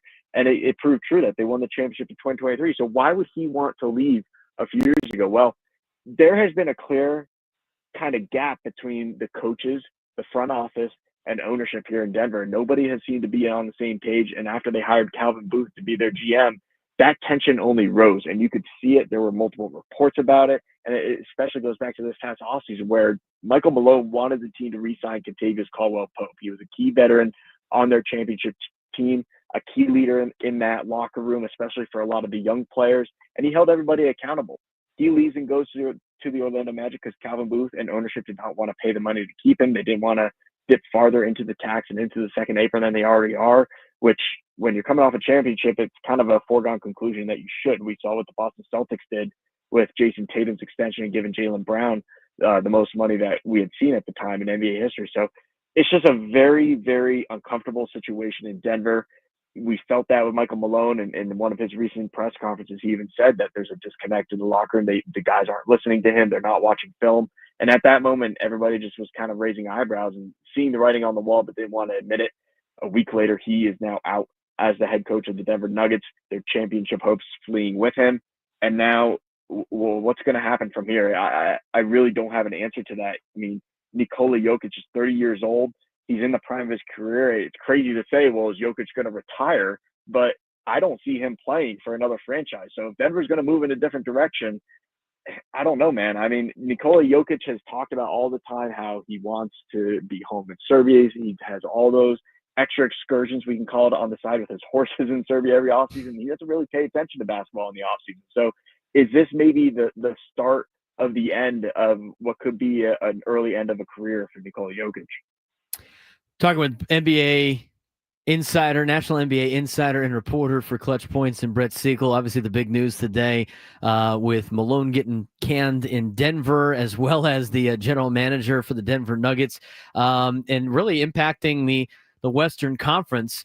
I mean, you could talk about, this second half of the season, or at least trade deadline on, and the NBA has had three very head-scratching moves. You had the Dallas Mavericks, big move, obviously. You have the Memphis Grizzlies firing their coach, and now the Denver Nuggets firing theirs. What has been the most head-scratching, surprising move for you with the three major moves we've seen in the NBA in the second half of the season? Anyone who doesn't say Luka Doncic is just wrong. I mean, the two coaching changes are pretty notable and pretty shocking to many around the league. But I mean, we're talking about Luka Doncic, who a young superstar, a young generational talent, and you not only trade him, but you trade him to the Los Angeles Lakers of all franchises, the stars of the West and the team in the West that everybody tries to emulate and be like. So I think that has to be the biggest storyline. And obviously tomorrow night, on Wednesday night, Los Angeles Lakers against the Dallas Mavericks in Dallas. Luka Doncic's return game. It's going to be the second night of a back-to-back, and it seems like the Lakers are going to play all their guys tonight. it would be shocking if they benched everybody tomorrow and Luka doesn't play in that game. And I would imagine that Adam Silver would be on the phone trying to get Luka to play in that game. But it's going to be quite the spectacle because Mavericks fans will always love Luka Doncic. He brought them to the NBA Finals last year, had them on the doorstep of winning a championship. It's not his fault that he was traded at all. And the Mavericks fans still hold a lot of animosity towards that front office and new ownership group. Luka will be well perceived going back to Dallas tomorrow night. He's going to have a standing ovation for minutes long, and I'm sure chants of fire Nico will fire after that. But it's going to be quite the event and probably a very emotional time for Luka Doncic. Well, I got one more question for you, Brett. Just in case we don't catch up with you again before the start of the postseason. Obviously, still got the Suns alive in the Western Conference, trying to get in one of those play-in games. Dallas Mavericks in front of them, only a handful of games left. But as you look at the Eastern Conference and the Western Conference, who are your early favorites? Do you think it might go chalk with the Cavs and the Thunder? I would imagine the NBA would probably rather see the Celtics play the Lakers. What's your kind of early playoff prediction as some of the spots are still up for grabs? The Cavaliers have been the best team in the Eastern Conference all season. They've crossed a 60-win plateau, but they haven't looked as great as of late, and they've struggled on defense mainly. And that's a concern for me. And that's why the Boston Celtics are red hot right now. And I believe they've only lost once in their last 14 or 15 games or something like that. They're the defending champions. They're the defending champions for a reason. They have the best starting five in the NBA. They're going to be a tough team to beat in a 7-game series in the East. And right now I would presumably think that they would be the Eastern Conference favorites to make the NBA Finals. The West, though, is a complete gauntlet because I think that there's a lot of interesting storylines here, and it depends on how that middle tier teams in the standings plays out, because that's going to have a direct impact on the Oklahoma City Thunder's path. It's going to have a direct impact on the Lakers' path. And then obviously you have teams like the Clippers, the Warriors, the Timberwolves, who are championship contenders in my mind. They have proven superstar talents. They've gone on deep postseason runs before. Those are three teams that could easily go into a 7-game series against a young team like the Thunder or Rockets and not have any fear and really play their best basketball and potentially pull off that upset of a lower seed beating the 64 win and possibly more wins by the season's over the Thunder there. So I think that it's really hard to say who's going to make the NBA Finals in the West until we see the bracket there. But those are just kind of the teams I'm keeping an eye on. I wouldn't necessarily say that the Thunder are the foregone conclusion to win the West. I think that there's a multitude of teams here. I think that really any of those teams in the 1 through 8 slot could realistically make the NBA Finals. They all have plenty of talent, and they all have what it takes to win. Brett, appreciate the time. As always, look forward to talking to you once the postseason starts in the NBA. Absolutely, Braden. You take care, my friend. Brett Siegel, the national NBA insider, as well as reporter for Clutch Points, joining us today to talk about the major firing in Denver. Denver's in 4th place in the West. They have a half-game lead on the Clippers, Warriors, Timberwolves, and Grizzlies, who are all tied for 5th in the Western Conference. They got one of the best players in the NBA in Jokic, and they part ways with their coach and general manager with 4 games to go, right before the postseason. Totally insane. The moves that have been made by NBA front offices trade deadline on have been very head scratching. I don't know what they're trying to accomplish with a lot of these. I mean, so many different avenues to unpack with these, with the Nuggets. Is Jokic staying in Denver? Are they going to go to a different spot? I mean, it's just, what are you going to do in the off season? It doesn't make any sense. We'll see how they play. Lakers and Mavericks coming up this week, though. That's going to be, I mean, does Nico even show up to the game? He's going to need major security detail to get into American Airlines Center.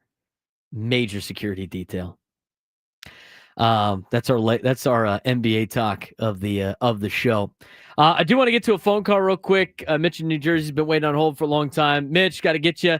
What do you got for us today, Mitch? How you doing? Yeah. How's it going now, Brandon? Thanks for taking my call. It's all right. Better late than never. That's right. No problem. Hey, first I want to talk about the Athletics. San Francisco, they could have shared staying with the Giants. I don't think they can build a stadium in Sacramento. I mean, it's only the capital of California, but there's money there. Guys, they have to get rid of that owner. And the Athletics, what do they think? The Madonna? Just one name? Sacramento or keep Oakland? It's just ridiculous. And I mentioned about Merrill Jackson. I think the last time I called, get him an extension. 5 days later, they gave him an extension. I think they're getting the best of it, though. But hopefully he'll be there around for a second contract. Absolutely, Mitch. I appreciate the phone call. Yeah, it'd be nice. The thing is with Merrill's contract, we talked about it last week. With Merrill's contract, he's due up to be a free agent again, 31 years old, 32 years old, around that time, which is not a year that he's going to retire, not the way that he's playing. We'll see what happens when we get to that point. You never know what's happening in the future. But it'd be nice to make him a Padre for life. The comparisons are it's a little unfair, but at the same time, I could see where a lot of people's heads were at when they made the comparisons of saying he could be a next Mr. Padre in terms of like the name, being drafted by the organization, through the organization, playing for the organization, and now, to an extent, maybe being a Padre for life, and what he can accomplish and what he has shown to accomplish so far in his young career. I think he's got an opportunity to do so. The question last week on the roundtable was, out of Merrill, Tatis, and Machado at the end of all of their careers, who's going to have the best Padres career? I think it's easy to go with Fernando Tatís Jr. In fact, that was kind of my pick. I made the claim for Jackson Merrill too, but I think factoring in Jackson Merrill being a drafted and developed player for the Padres, and him potentially can spend his entire career here, and who knows how many years that might be able to happen, because he debuted at age 20. I mean, he could break a lot of Tony's records, but that's a long way away. It's a lot. You never know what's going to happen tomorrow.